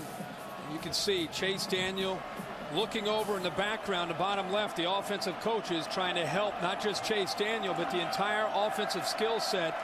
They'll look over there and get the call. It's a cat and mouse game going on between Brent Venables, top right, and Chase Daniel. As Beal closed in, throws a one-hopper incomplete. Just couldn't find anybody open against the quickness of OU here. The reason this is relevant is because when you watch the Big 12 offenses, and it's one thing just to go hurry up, but they line up, and then a lot of times they look over. Look at all the communication from Brent Venables at the top. The coach is trying to pull him back. He might as well put some shoulder pads on Brent. They had a sideline penalty against the Gators in that SEC championship game, and it could have been big, but Tim Tebow still rifled in a touchdown pass, which helped finish off the #1 team in the nation, Alabama, late in that game. 3rd down. Coming again. Fires high, incomplete. After Chase Daniel got up, it looked like he was going to snap it. Then he looked over, and that's when you saw Venables make the adjustment. And that's Derek Washington lined up out on the outside as a receiver. The ball is high. Chase has been erratic for most of this night because of the pressure that he has received from Oklahoma's defensive pressure from the line and the linebackers. Venables getting a valuable asset back, and he's out there on this punt return team, and that's Austin English, number 33. They'll have him ready for their BCS game. This one they'll allow to be down around by the 20-yard line. Let's go down below to Lisa. Well, Brent, I was talking to Bob Stoops as he was coming out of the locker room, and he says that the update on DeMarco Murray is that he has a left knee bruise. There are no stability issues at all, and that is good news for Murray. He said the problem is, and the uneasiness that you could see on Murray's face on the sidelines, was that he got hit on a nerve that runs by the knee, and every time he tried to put weight on it, he was feeling it twinge, feeling that tweak, a little bit of pain there, but no stability issues at all. Yeah, and hopefully, Lisa, with that report, he'll be ready for their BCS game, wherever they might wind up, and certainly Miami would be the favorite for the Sooners right now, as Brown gets a carry for this offense. Remember, no team has scored 60-plus points in 5 consecutive games, so we'll see what the Sooners come up with here in the second half. Sam Bradford going to be one of the Heisman Trophy finalists so far here tonight. Herbie's 22 of 31, 240 yards, 2 touchdowns. He'll undergo surgery on the left thumb tomorrow in Oklahoma City. Brown picks up the first down. And what impressed me was last week when Bradford played injured and they just had a piece of tape on. They were able to stabilize that thumb. It's a left hand, the non-throwing hand, and he has taken snaps from under center. Hasn't really been a big factor for him tonight. That happened on the 3rd series last night, or last week rather. Right, when he went end over end, he already had the tape on his hand. They already had the injury. 3rd down at 1. If Bradford should win it, and if the Sooners get to the championship game, would it be something to have a matchup of last year's Heisman Trophy winner against this year's? I loved Tebow's answer to you when you said who you're going to vote for. I know. I love honest people. That was great. Of course he's going to put himself in the top. But he's changed because at the beginning of the year he said Percy Harvin was the guy if you had to vote for. How Percy? Are they expecting him back? I think he should be good to go. So we've got 2 injuries that people are going to be discussing. DeMarco Murray with Oklahoma and Percy Harvin with Florida. I know I'm getting way ahead of myself, but no, but you're right. I can't help but think about you're right on schedule. Down the road. You're right there. At this point, the mystery is Oklahoma going to get to 60?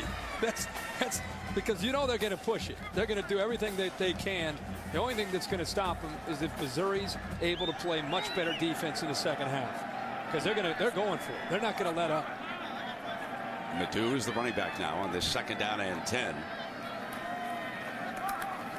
Just a great offensive line. Swing on the outside. No matter whether it's the Gators or whomever taking on the Sooners, they better get ready for this big offensive line. This is a huge, mammoth offensive line. Those 3 seniors over there from the center over to the left, I think they're all 3 going to play a lot in the NFL. Got great size.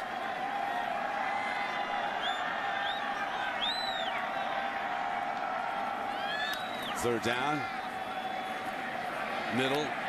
Nice catch by Iglesias reaching down for the ball, and that's a first down just shy of midfield. Joaquin's had a big night. He gets across the middle of this defense where he's had some success tonight. Ball thrown low. What concentration. What strength in his hands to be able to secure that football. Play fake. Coming in underneath now. And that, of course, is Jermaine Gresham.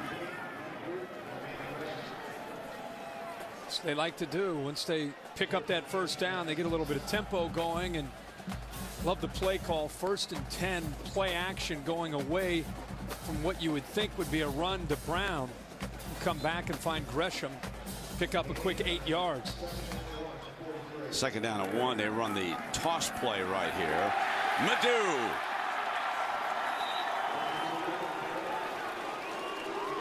Big Brandon Walker leads the way around to the outside of right guard. Gresham with a block. And I'll tell you, Matt Clapp's having a great game when Oklahoma has run the football. He's been punishing defensive backs and linebackers coming up in run support.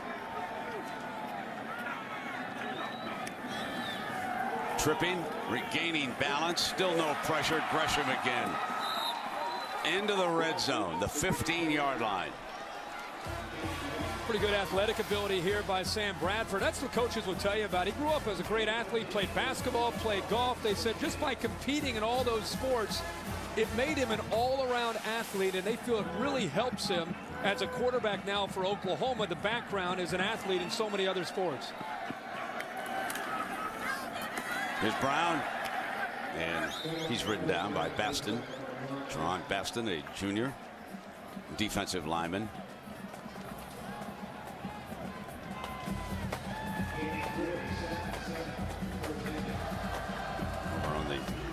Sideline. Gresham being tended to. Maybe it's a cramp over there.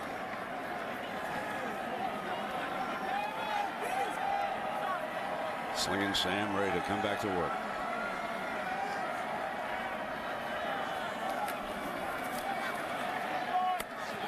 Incomplete. Johnson again, the intended target. Said that was not an easy catch. No. But he has not had a good night getting the handle. No. And the thing about the tempo of Oklahoma's offense, Brent, as a defensive coach, it's tough to substitute. You're trying to think, okay, they could be snapping really fast, so you got to get a call in. So then you got to get lined up real quick, and then they give you the freeze call, and then they know exactly what defense you're in. You're able to make an adjustment. Look at those rear ends. Look at that offensive line. How do you get around that? Look at that left side over there. A few hog balls up there. You talk about hogs now. They're road graders over there. Big fellas. In zone, incomplete. Johnson again, and he was covered by Bonds. Bonds replaced the injured Bridges here tonight. And we come down to a 4th and 7, and I think they're going to give Jimmy Stevens a crack at this one. Go back to their first field goal of the game. He hit it real low. He couldn't do that again if he tried. Skipped off the crossbar, and it was 3-0.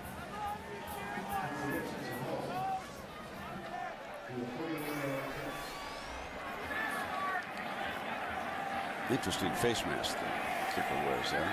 30-yarder. Whacks it.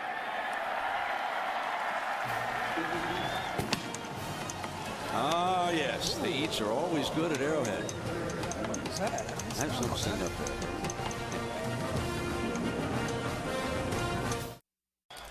there. This ESPN telecast available in high definition on ABC HD.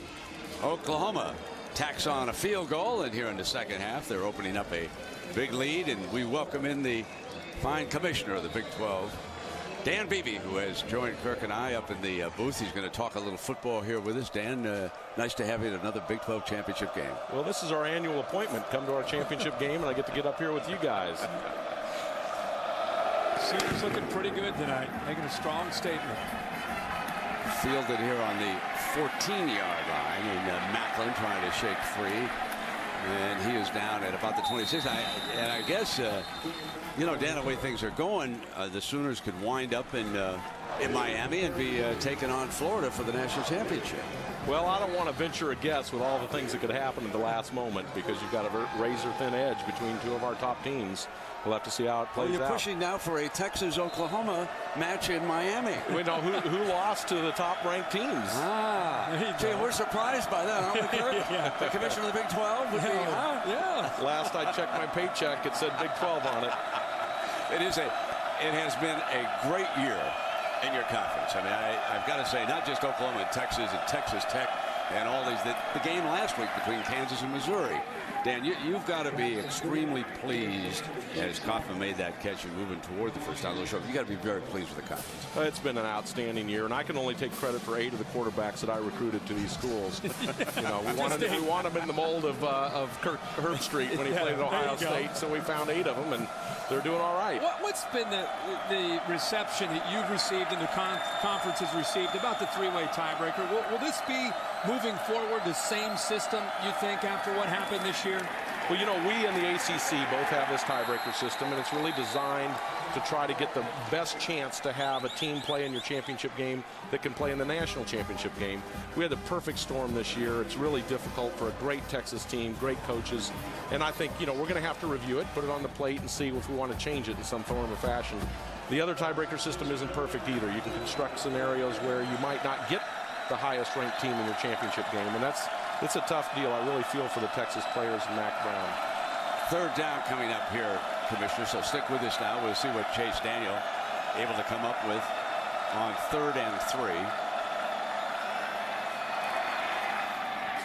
Got Jared Perry for the first down, close to midfield, so a fine pass there. And of course, you know, we point out that Missouri qualified for this game, but in effect they tied Nebraska in the North. We don't want to get past the Cornhuskers' improvement under Bo Pelini, and some of the things that are happening in the North Division, right? Yeah, I think you got to give a lot of credit to Nebraska. I think they're coming on. Bo Pelini is an outstanding coach, and it'll be a matter of time before they're back contending for this game.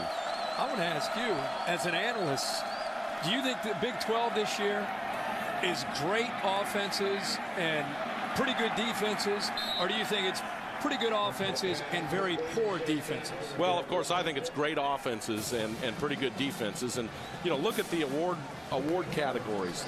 3 quarterbacks finalists for Davey O'Brien Award, all Big 12. 3 Fred Biletnikoff awardees, all Big 12. 3 finalists for John Mackey, all Big 12. There's got to be some great offenses. Yeah. And, you know, you don't know until you get in the bowl games if you're really that strong or not. Right.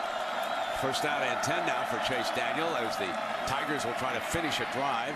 Here is Macklin, always dangerous, to the 38-yard line, and he's ruled down. The line judge all over that particular play. There's a fellow who happens to be President-elect Barack Obama, who says he doesn't care what system you use as long as you get to a playoff. I've heard that somewhere. Somebody's told me that. You know, I'm not a playoff guy. I worked as a commissioner of a playoff league for 14 years. You know, the kids don't seem to enjoy it near as much as the kids enjoy the bowl system, in my estimation. And, you know, one of the things that I've really talked about a lot since that has come out is whatever we do, we really have to look hard at what that would cause. I have a fear that we'd be 10 years into the road and said, what did we do to regular season? Why is all the interest gone and everything if we created playoffs? So we at least have to look at that very, very carefully. Dan, I want to thank you very much for dropping by. It's been a pleasure being in the conference. Good luck down the road, my friend. Your officials are doing a very good job tonight. Thank you very much. That's my team. The Buick. The Dr. Pepper Big 12 Championship Game on ABC. Brought to you by Bud Light. The difference is drinkability.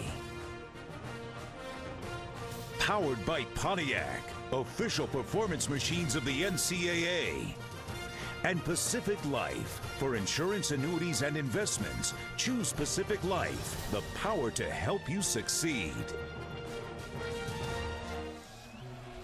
The Legends Dinner. Bill Snyder back as coach. You saw Priest Holmes step up as he was introduced. And Priest, of course, was a big star when the Texas Longhorns won the inaugural game in St. Louis. And that was against the favored Nebraska Cornhuskers that afternoon. Second down coming up now for Chase Daniels. Against the pressure, Macklin is jarred. Turned loose again by Quentin Carter, who's come up with a couple big hits here tonight. Well, Gerald McCoy gets pressure, but this is just Quentin Carter sizing up and waiting at the right time. Boom, on Jeremy Macklin. It was like he was just sitting back there waiting for him, and he timed it up perfectly to dislodge the football from the arms of Jeremy Macklin. Chase Daniel thought he had something going with that one. Here's third down. Macklin bounces right back up. He's another of the underclassmen who will have a decision to make at the end of the season. And a timeout is burned. So let's check in with New York and an update. John?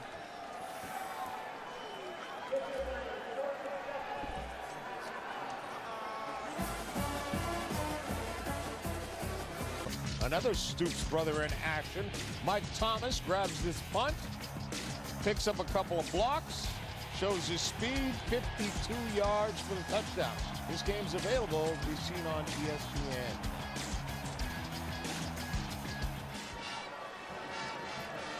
And here we are with the timeout having been called by Chase Daniel and the Tigers. You know, all the coaching changes. What do we have left? Auburn, Syracuse, Washington. Steve Sarkisian headed up there. Mississippi State. Mississippi State would still be open. Yeah. Okay, so we've got a couple of MAC jobs are open. Bowling Green and Miami of Ohio. Right. 5 wide now on this third down. A different look by Venables.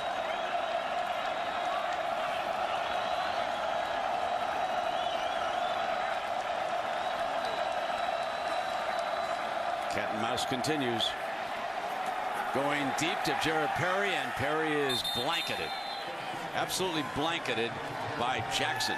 This is textbook coverage by the junior Brian Jackson, who's a physical corner. Perry gets by him, but now he's just going to look into the eyes of the receiver. And when the eyes of the receiver look back for the football, the defensive backs are taught to go up.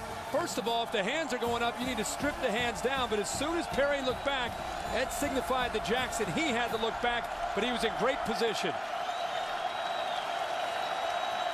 Going on fourth down, trailing 41-7. Here comes the pressure from the backers.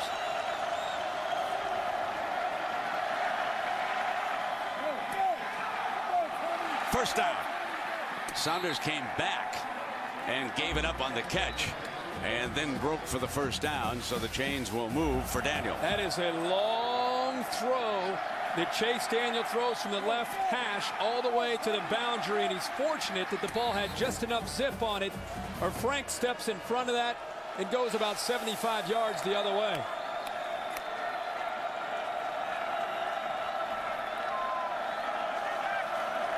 All the communication again by Chase Daniel, the offensive coach, is trying to get that right play called. Deflected. Penetration by English. On the field for the first time in several games, and he should be ready for the BCS game. So good to see him out there playing for this defense. We talked about the cat and mouse game with Brent Venables, the top right defensive coordinator. Chase Daniel, the quarterback. A lot of times he'll look over. Offensive skill looks over. They're trying to look at Brent Venables now. See, it's just constant. You're going to continue to move as a defense as the offensive coaches try to figure out what the call is. Here it comes on the inside. Got him on the slant. First and goal. Alexander breaking free. Brent Venables just doesn't, he coaches, he just doesn't stop. But give credit to Chase Daniel. He makes the adjustment with the offensive line, puts the ball right on the money to Alexander on the slant. That was a blitz and a good adjustment by the receiver. The first time the Missouri offense has been inside the red zone tonight. 5:13 to go. Trailing 41-7. Remember, Macklin took the long pass into the end zone for their lone touchdown. Here's Jackson picking his way. And there is English, number 33, in on another tackle with Beal helping bring him down.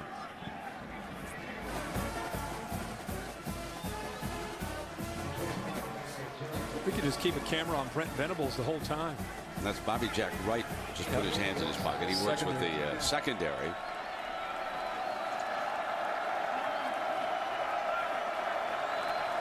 So he's trying to get him to move, constant movement. Jackson spins. Lewis's numbers. 128 tackles, leads the team. He has 4 interceptions, 11 tackles for a loss. No wonder he's an all Big 12 linebacker. He's a redshirt freshman. He's out of San Antonio. And on the other side, Keenan Clayton is a ridiculous athlete. He once was a safety. They've got terrific speed, but right now Missouri's got them back on their heels. End zone touchdown, and he went to Tommy Saunders. Oklahoma brought the blitz with Travis Lewis and Nick Harris. Offensive line gives Daniel the time, and he threw it right to the right where the linebackers are coming. Look at the hole in the void in the defense. And I'm sure Missouri's sitting here saying, why couldn't we do this earlier in the football game? That was good execution on that whole drive. Wolford tacks on the extra point. 41-14. You're watching the Dr. Pepper Big 12 Championship game on ABC.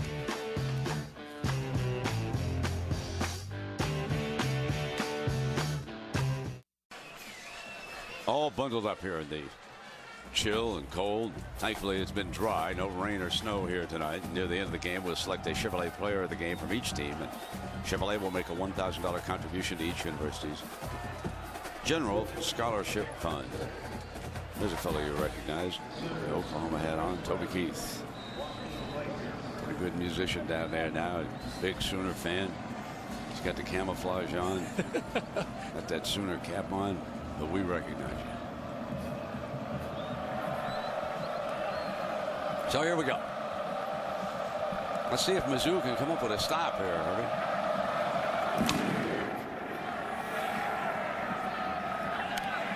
Fielded on the 10 by Chris Brown. 31-yard line. Well, again, let me remind you that Monday Night Football is a good one on ESPN at 8:30 Eastern. 2 teams at the top of the NFC South. The Buccaneers and the Panthers, 9-3. One team is going to leave with the division lead. The Panthers have won 8 of their last 11, but the Bucs beat them last time out and beat them pretty handily too. Herbie, 27-3. Buccaneers have to be one of the big surprises this year in the NFL. I didn't see them having this kind of year. They're off to a great start. John Gruden juggling quarterbacks, bringing in fresh talent, doing a good job. Key this time of year is stay healthy. Against Brown. So the point a minute Sooners. You can see 281 minutes and 292 points. Amazing. I mean, you just don't see this ever in college football. You don't see the ability to score and score so quickly. Broyles dropped it. Started to turn upfield and let it get away from him. A lot of the reason that they've been able to have this success, we've talked on and on about the tempo and the way they get up to the line of scrimmage and put pressure on defenses, make defenses play on their heels. You have a quarterback that knows the offense so well, continues to attack, but also they don't make mistakes. I mean, you have 2 fumbles that they've lost on the entire year. Bradford's only thrown 6 interceptions. So to execute like this in a no-huddle offense, that's what makes it that much more impressive.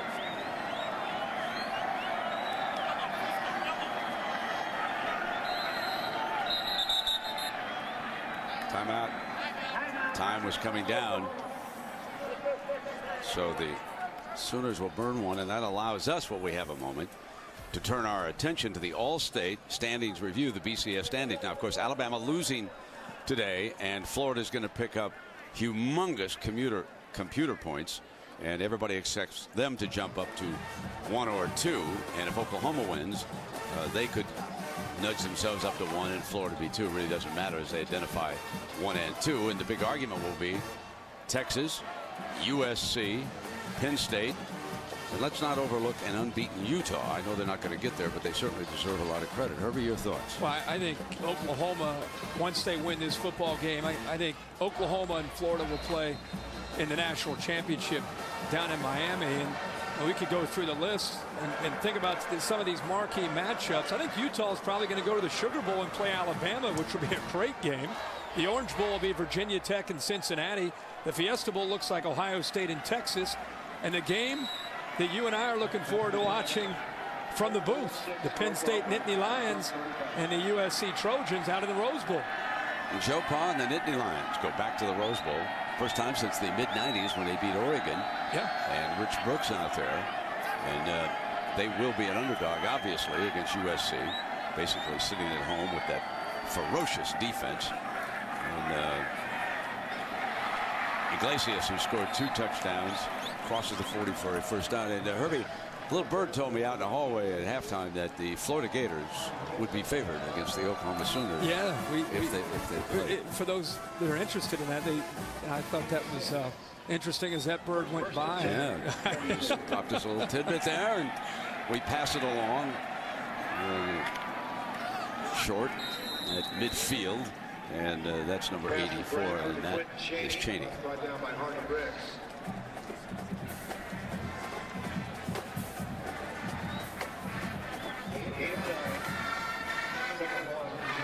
Second down.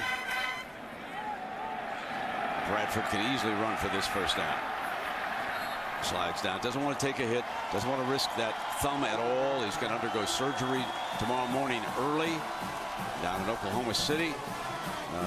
We have seen no he's got any kind of injury. No. You know that? No. I think you were right. Yeah, they chill in the air like a little ice on the just kind of numbed it. He's had no problem at all. I still think they're thinking about not only scoring, but just trying to, I think they're thinking about trying to get to 60. And I know they got to get a touchdown here. But I think they want to do something that we've never seen in this sport. Ledoux. We've given them some credit tonight, Herbie, but I can't say enough now, having watched them 3 consecutive weeks, how good this offensive line is. It's big and it's talented, and they can move. They seem to work together. John Cooper's a senior out of Fort Collins, Colorado, the all Big 12 center. See, everything revolves around that big rascal down there now. I mean, they get set. Have we had a false start by a lineman tonight? Herbie, Ledoux bangs in there for a first down. Tough run by their third-string running back. No, I don't think we have had a false start, but I want to talk about Madu as much as we're talking about the offensive lines. With Murray going down, Brown's carrying most of the load, and Moses Madu, who, by the way, is out of Norman, Oklahoma, their local product, showing not only a little bit of wiggle, but some toughness as he lowers the shoulder, and his style fits right in again with this offense. Nobody touches him. That's Clapp, the fullback, for a first down. He slides out of the backfield. Matt Clapp. Give the big guy with the hair, give him a ball once in a while. He's been pounding linebackers the whole game. It's good to see 34 get his hands on the football, usually about once a game. And I'll tell you what, he has got some speed and athletic ability. He'll surprise you. Checking over the sideline. Kevin sending the signals down, and tempo at the same time. They're eating a little clock here as they bring it down toward 1 minute. There's the toss to Brown. Brown seeks an avenue. He's short of the 10-yard line. And here they come relentlessly down the field. Chavis making the stop for Missouri. Missouri, of course, will be headed to a bowl game. You wonder who will be headed to the Holiday Bowl from the Big 12. They'll be playing Pac-10. That's always a great bowl game. They've got some representatives here. Great game.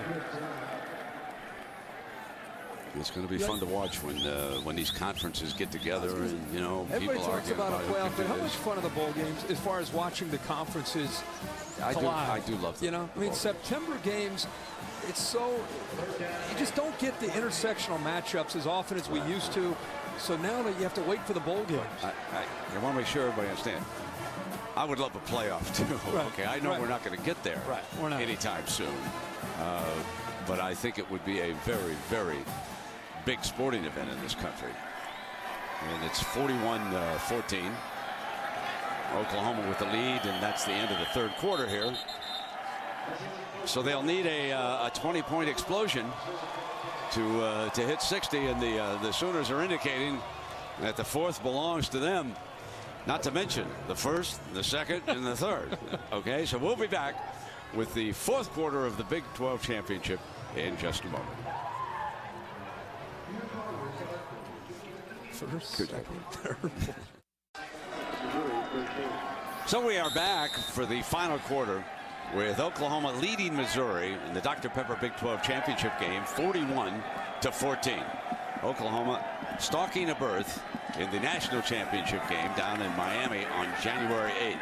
On this third down, make it first down, first and goal for the Sooners, and Iglesias enjoying a big night.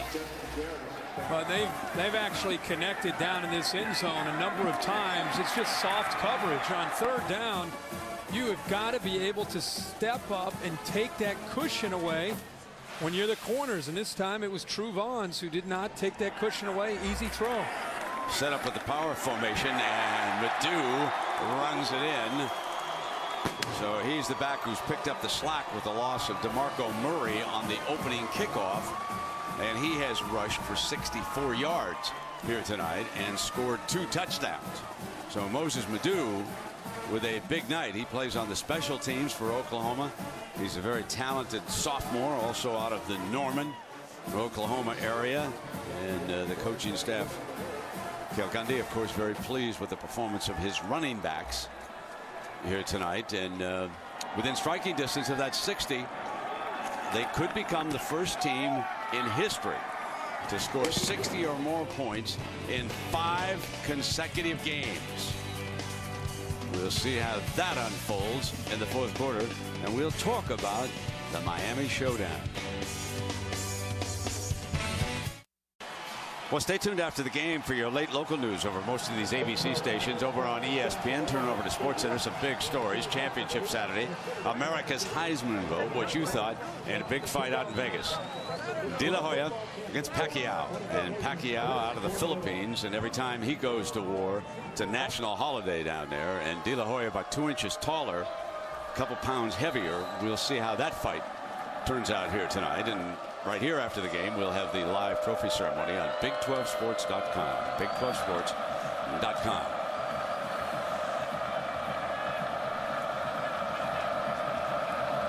48 28-14. 12 points shy of a first. And Macklin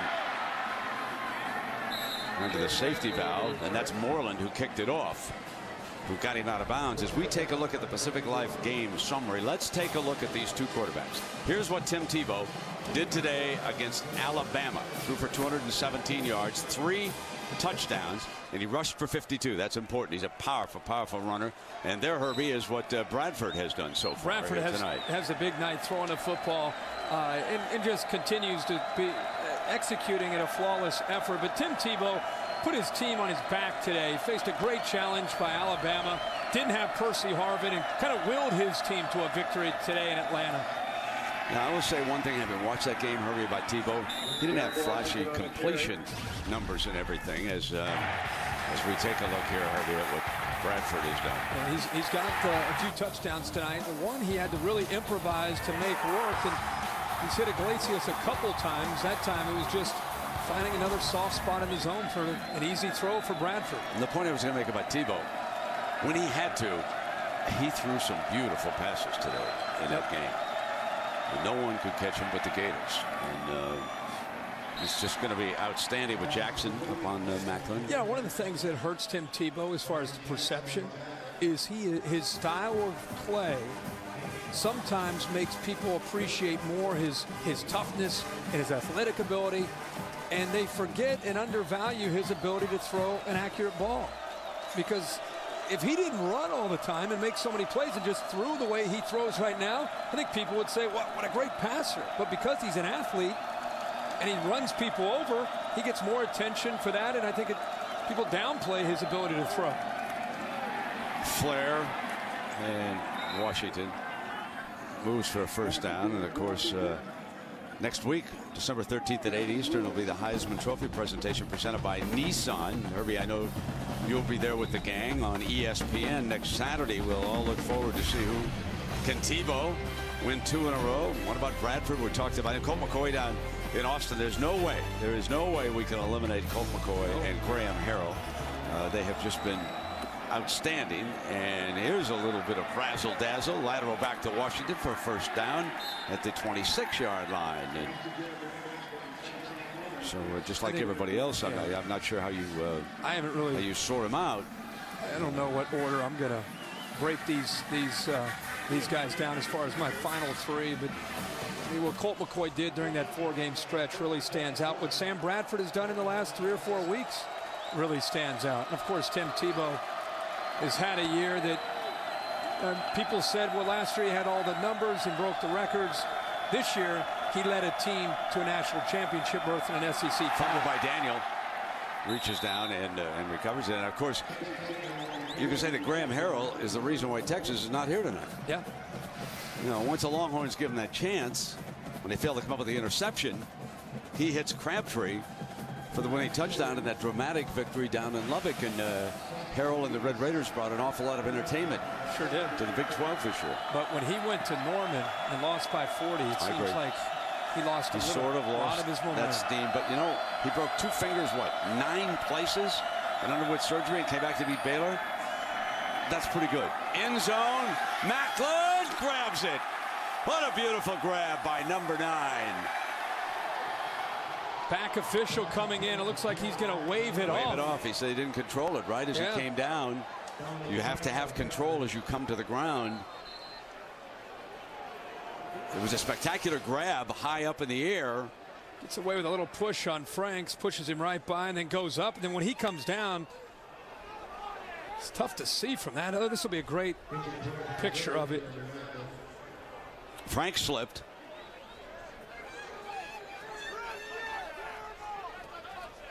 Okay, you be the instant replay official. You decide. Is this a touchdown? Did he have control as he went to the ground? Boy, that's... You must maintain control. Yeah. We've had an issue about this on an interception that wasn't by Oklahoma, actually, against Texas. That's exactly right. Down in Dallas. Watch his head, Brent, when he comes down. Ooh. That's real whiplash when he hit there. You know that? He's up, though, fine. He's trotting off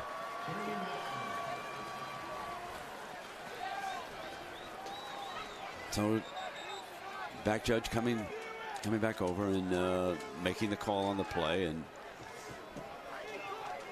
he made a great grab on it, though, didn't he? After Frank's at this point, there's no indication that he sure did. No indication that they're going to review that. So it's an incompletion. Right.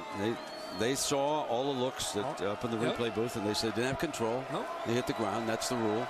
Have to be able to control the ball as you come down. And third down and 10 now.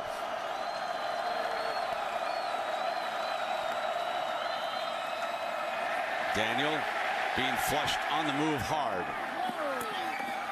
And trying to grab it was Chase. Kaufman working the sideline. What a play by the tight end. The big fella with the turf toe hasn't been very active tonight, but watch this. He needed every bit of his frame. It's 6'6", and then he even goes up on his tippy toes. Look at him drag that toe, the right toe. Gosh. Just like Pops would have done in the National Football League. That was beautiful. 17 yards on 3rd and 10, and Washington leaning in. And this is, it's like he got him down. That was just a great effort. Give it to him for the effort alone. Absolutely, that was a great play by him. Catch. Got two fine tight ends here tonight. Gresham, of course, for the Sooners. You've enjoyed watching him the last few weeks.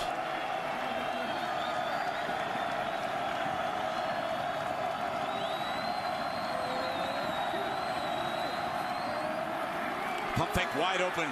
Kaufman again. They came right back to him, and Chase scores another touchdown. Stoops, I believe, is still upset at what occurred on the catch leading to this touchdown. He walked way down inside the 20-yard line.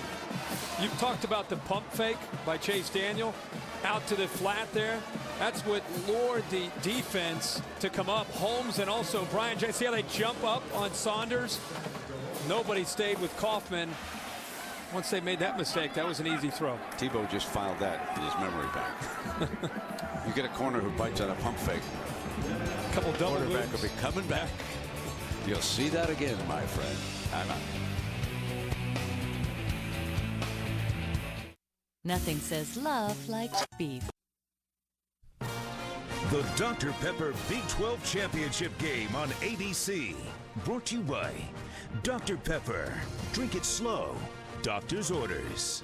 College Game Day is built by the Home Depot. You can do it. We can help. And AT&T. Your world delivered.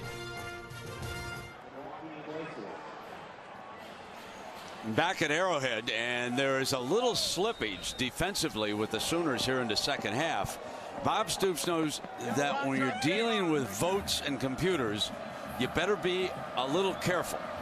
And he was livid with first the call, giving Kaufman a completion, and then with the performance of his corner. We're going to show you that, who took the wrong man onto the end zone. This will come out of the 20-yard line. Now let's go back, and Jackson bites up. He bites up on Saunders, leaving Kaufman all alone. We talked about that right before we went to break, but the story was when Jackson came off the field, Bob Stoops starts to talk to him, and watch what Brian Jackson's reaction is. He starts to give it back to coach, and that's the wrong coach to question. Don't ever do that, because Bob Stoops is eventually, look at him right there, he's going to have the last word. Just take your medicine and go to the bench and talk about it on Sunday in the film room. So now Bradford and the Sooners come out. The lead 48-21. The Sooners have been outscored by Missouri in the second half.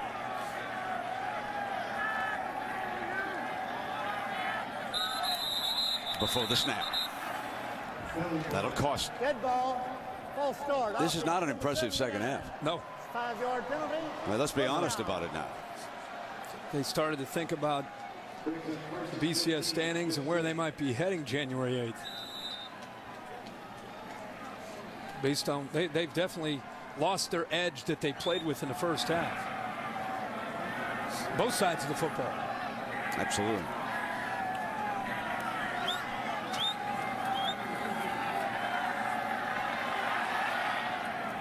Incomplete. Good coverage by the Tigers that time. And it's going to be 2nd down and 15 coming up for Bradford and the Sooners. 11 minutes. Lots of things at stake here in college football. Spot down in Miami in the BCS championship game. Heisman Trophy. And respect. Here's your yards in the second half, and Missouri has outgained Oklahoma after being clubbed in the first half.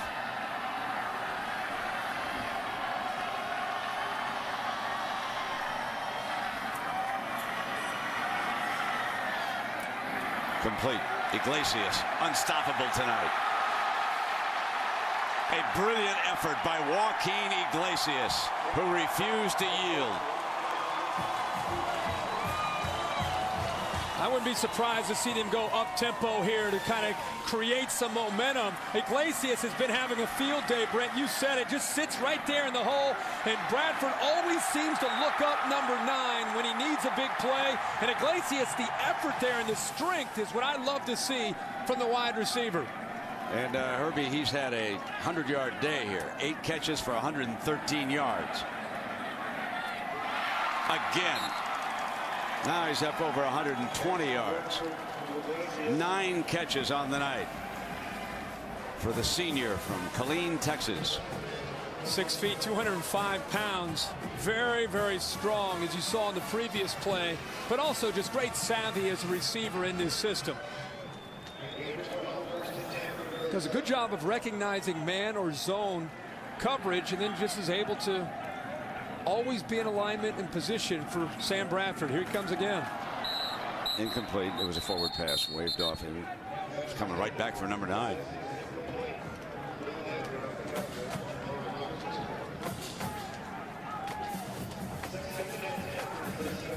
Big thing I think Bob Stoops wants to see from his team is just continue to compete.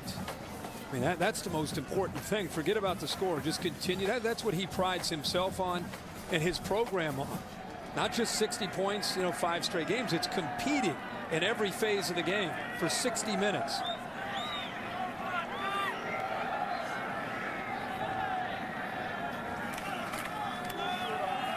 Here's Brown. He squirts to the 30. In the past, we've seen the no huddle and the size of the Oklahoma offensive line. We've seen them wear down defenses. You get to that fourth quarter, that's usually where the big plays come from Oklahoma. And maybe we'll eventually see that, but Brent, you said it, second half, Missouri's played a much better half of football.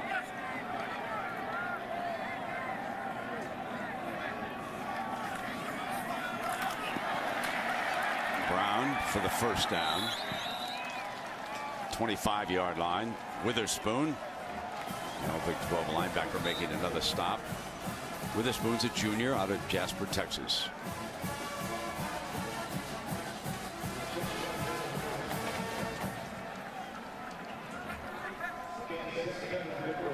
Madu back in as the tailback. Eldridge now lines up in fullback, and he used to do that more frequently than he does now. Now they use Clapp back there. Flare out to the side. They use him, Eldridge, as a receiver. He scored a touchdown last week against Oklahoma State.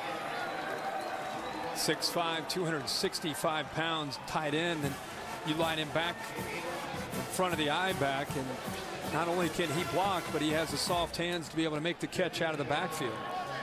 If the Sooners were to get a couple of touchdowns here and get up over 60, it will be hard to deny a team that was the first in history to score 60 or more points in 5 straight games from the BCS championship game.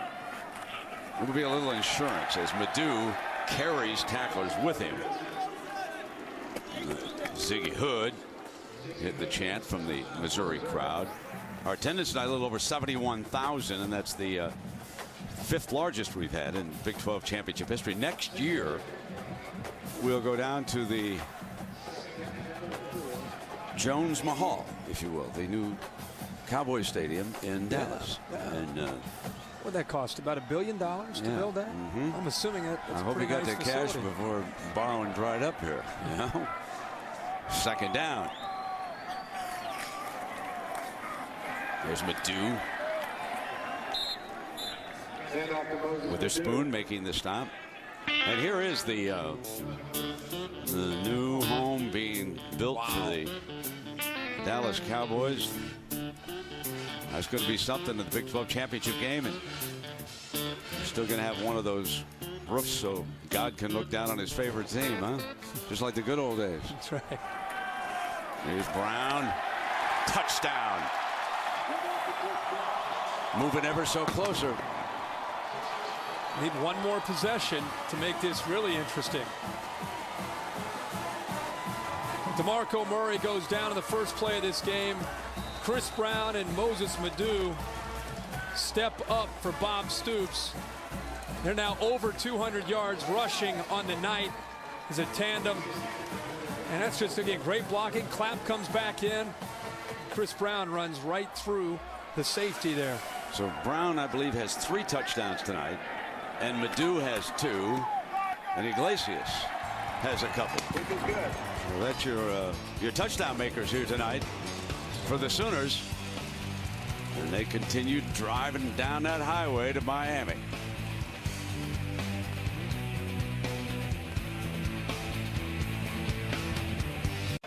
We're back, Arrowhead Stadium, Kansas City, Missouri, the Dr. Pepper Big 12 Championship.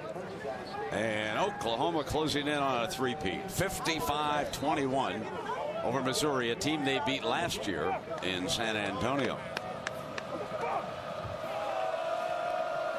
Matt Moreland with the ball on the tee. He had to be a tackler after his last kickoff. On the ground, trying not to give Macklin too much of a shot, but he scoops it up at the 15.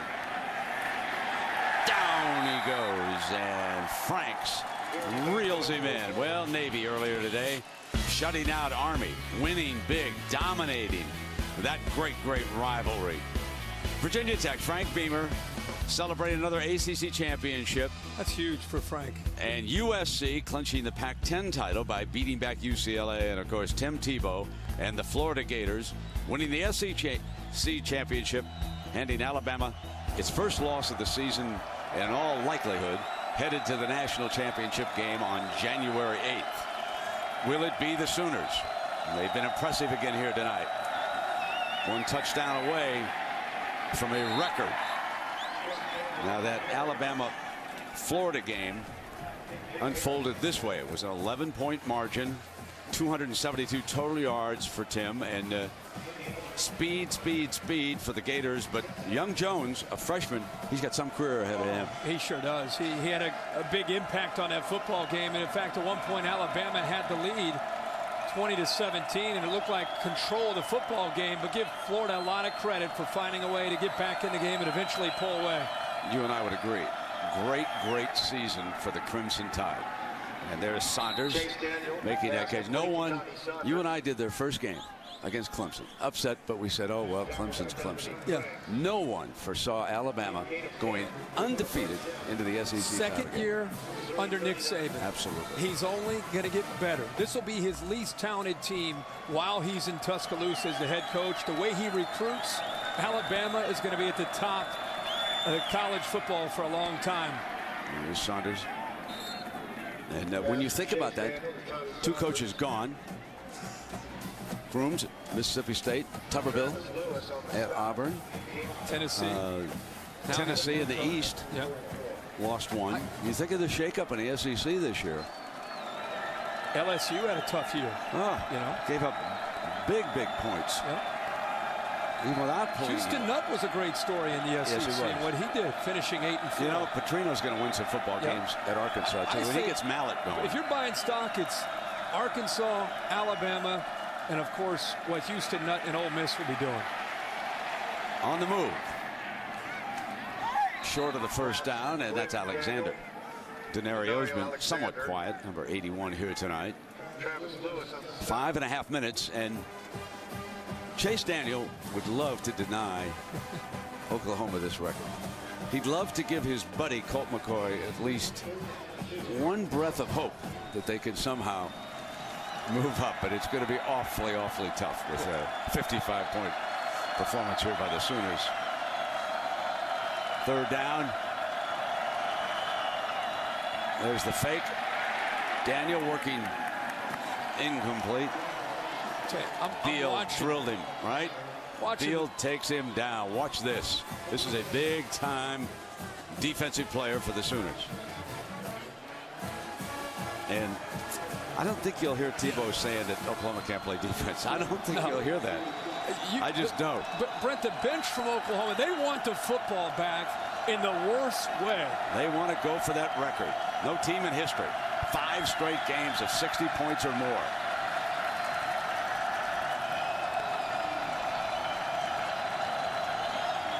The Oklahoma fans want the ball back. Deflected. Could be picked off. It is. Grabbed by Holmes. Holmes down the sideline. Here's their chance. Macklin knocks him out of bounds. And here they come. There's a penalty flag. Could be a celebration for the sideline. Guys jumping all over the field. The whole field. The whole team is on the field. Now the Oranges are coming down from the stands. You know, the one thing we should point out, it's not the Orange Bowl they're going to. They're going to the site. It's the BCS Championship. There will be an Orange Bowl, probably matching Virginia Tech against Cincinnati. Yep. Great story, Cincinnati. Oh, yeah. Great story. Well, Brian Kelly game late tonight against Hawaii. Dangerous game. Dangerous. Cincinnati. Especially if they went over there and enjoyed the beach. Little Waikiki Beach. You bet. Distractions.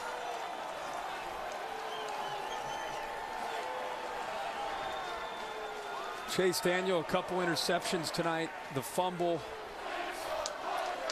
and that continues to haunt him this year in those losses.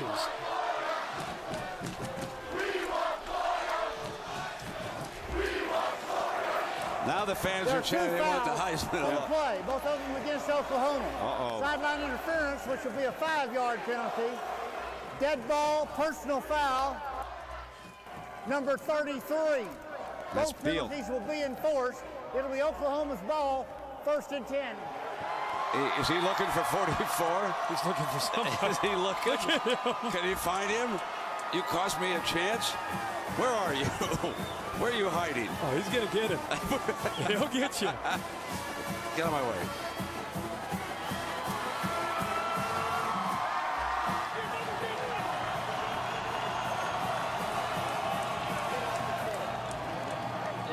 Still coaching him up, man. Tell him to get off the field. So here we come now. So instead of a shorter field, they'll have a half a field to work with. Inside of 5 minutes now. They've already set a Big 12 championship game record for total offense. Madu. Nifty fella. Gave up a couple and then battles a couple of Tigers. Let's go back to the pick. Yeah, it's good pressure up front. Big 4th down play, the deflection, and Lendy Holmes, who's been a playmaker for this defense all year. That's his 5th interception of the year. He has 3 fumble recoveries. He's always around the football. And as I said, for Chase Daniel, his woes continue against this OU defense. He's now 0 for 4 against the Sooners. Over 580 yards of total offense. Championship game record and looking for more. Going deep. Iglesias is double covered and reaching up incomplete. Waved off. And the corner Vaughns was down there. He and Iglesias, and Garrett was also there. So double coverage, but he was going for the 60. He is. I'm telling you. I'm telling you right now, they're going for the record. No team in NCAA history has ever scored 60 or more points in 5 straight games. And boy, he almost picked it, didn't he? That was a great effort. Great effort by Vaughns. 3rd down and 5. Let's see if they come back and get the 1st down. They got plenty of time.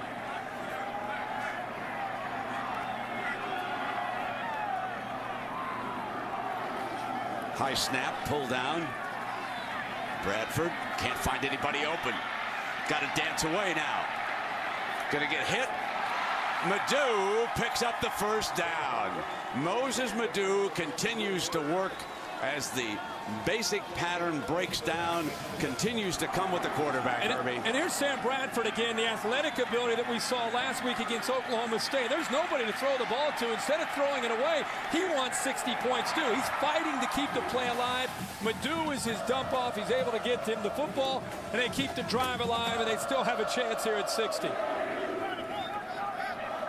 Bunch on the left side. Madu stays in the game. Here's the toss play. Alley explodes. End zone record breaker. First team in history. 5 straight games with 60 or more points. And now, how do you deny the Sooners an opportunity to play for a national championship? What a night for Moses Madu, replacing the injured DeMarco Murray in the backfield rotation. And he goes 38 yards. 115 yards on the night. And as I said, when they lost Murray, Murray's a great back.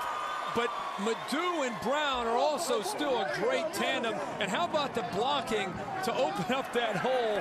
Get a kick-out block by the fullback. Lone Hole picks up a block, and there's a huge seam. And then it's all about Madu showing that speed. These blocks. Florida, Oklahoma. I'd buy a ticket to see that one. Stay tuned after the game. Now your late local news over most of these ABC stations over on ESPN. Tune to the Sports Center. They'll have all the details. Championship Saturday. They will talk about a possible Oklahoma-Florida championship game on January 8th and how you all voted in the Heisman. The crowd right in front of me is chanting Sam for Heisman. Sam for Heisman. Among other things, they're chanting. That clock cannot move fast enough. Here we go now. All right, Missouri.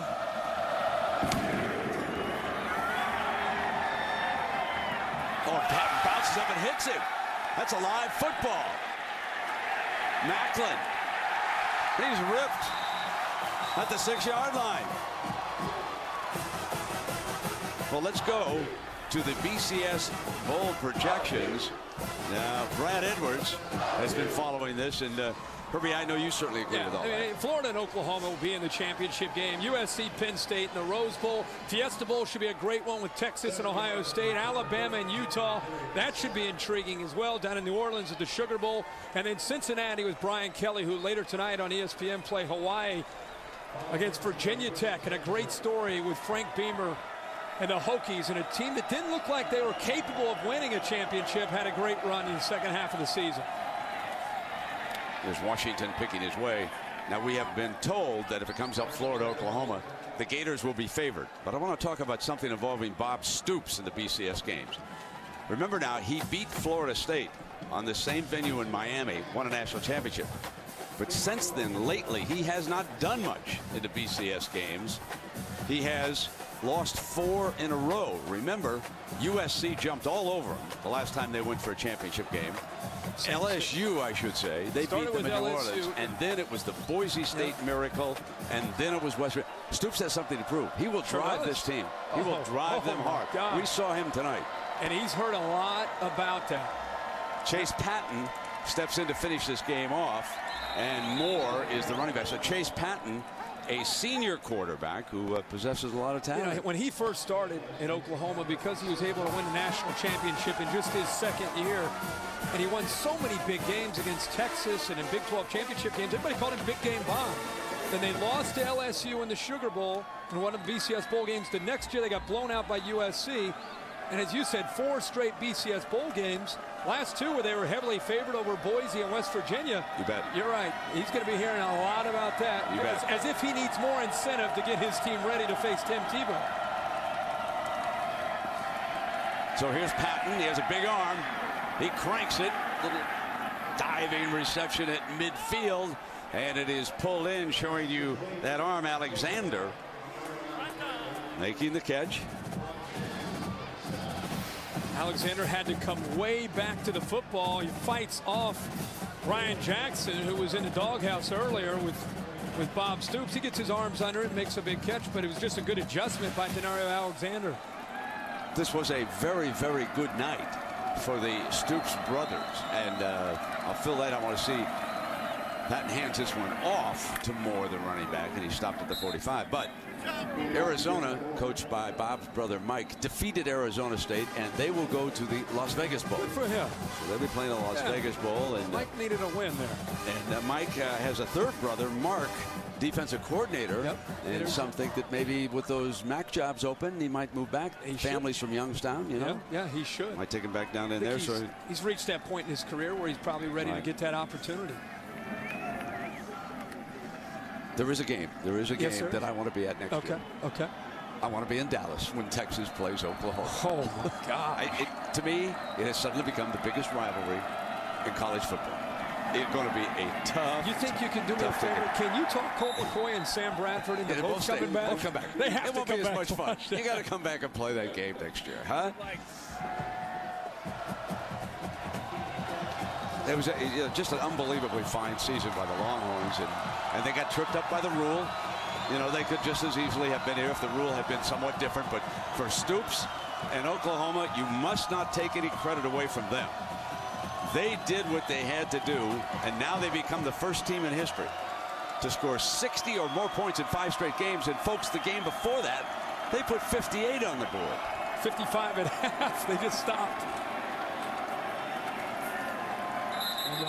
First down, Moore. Final seconds.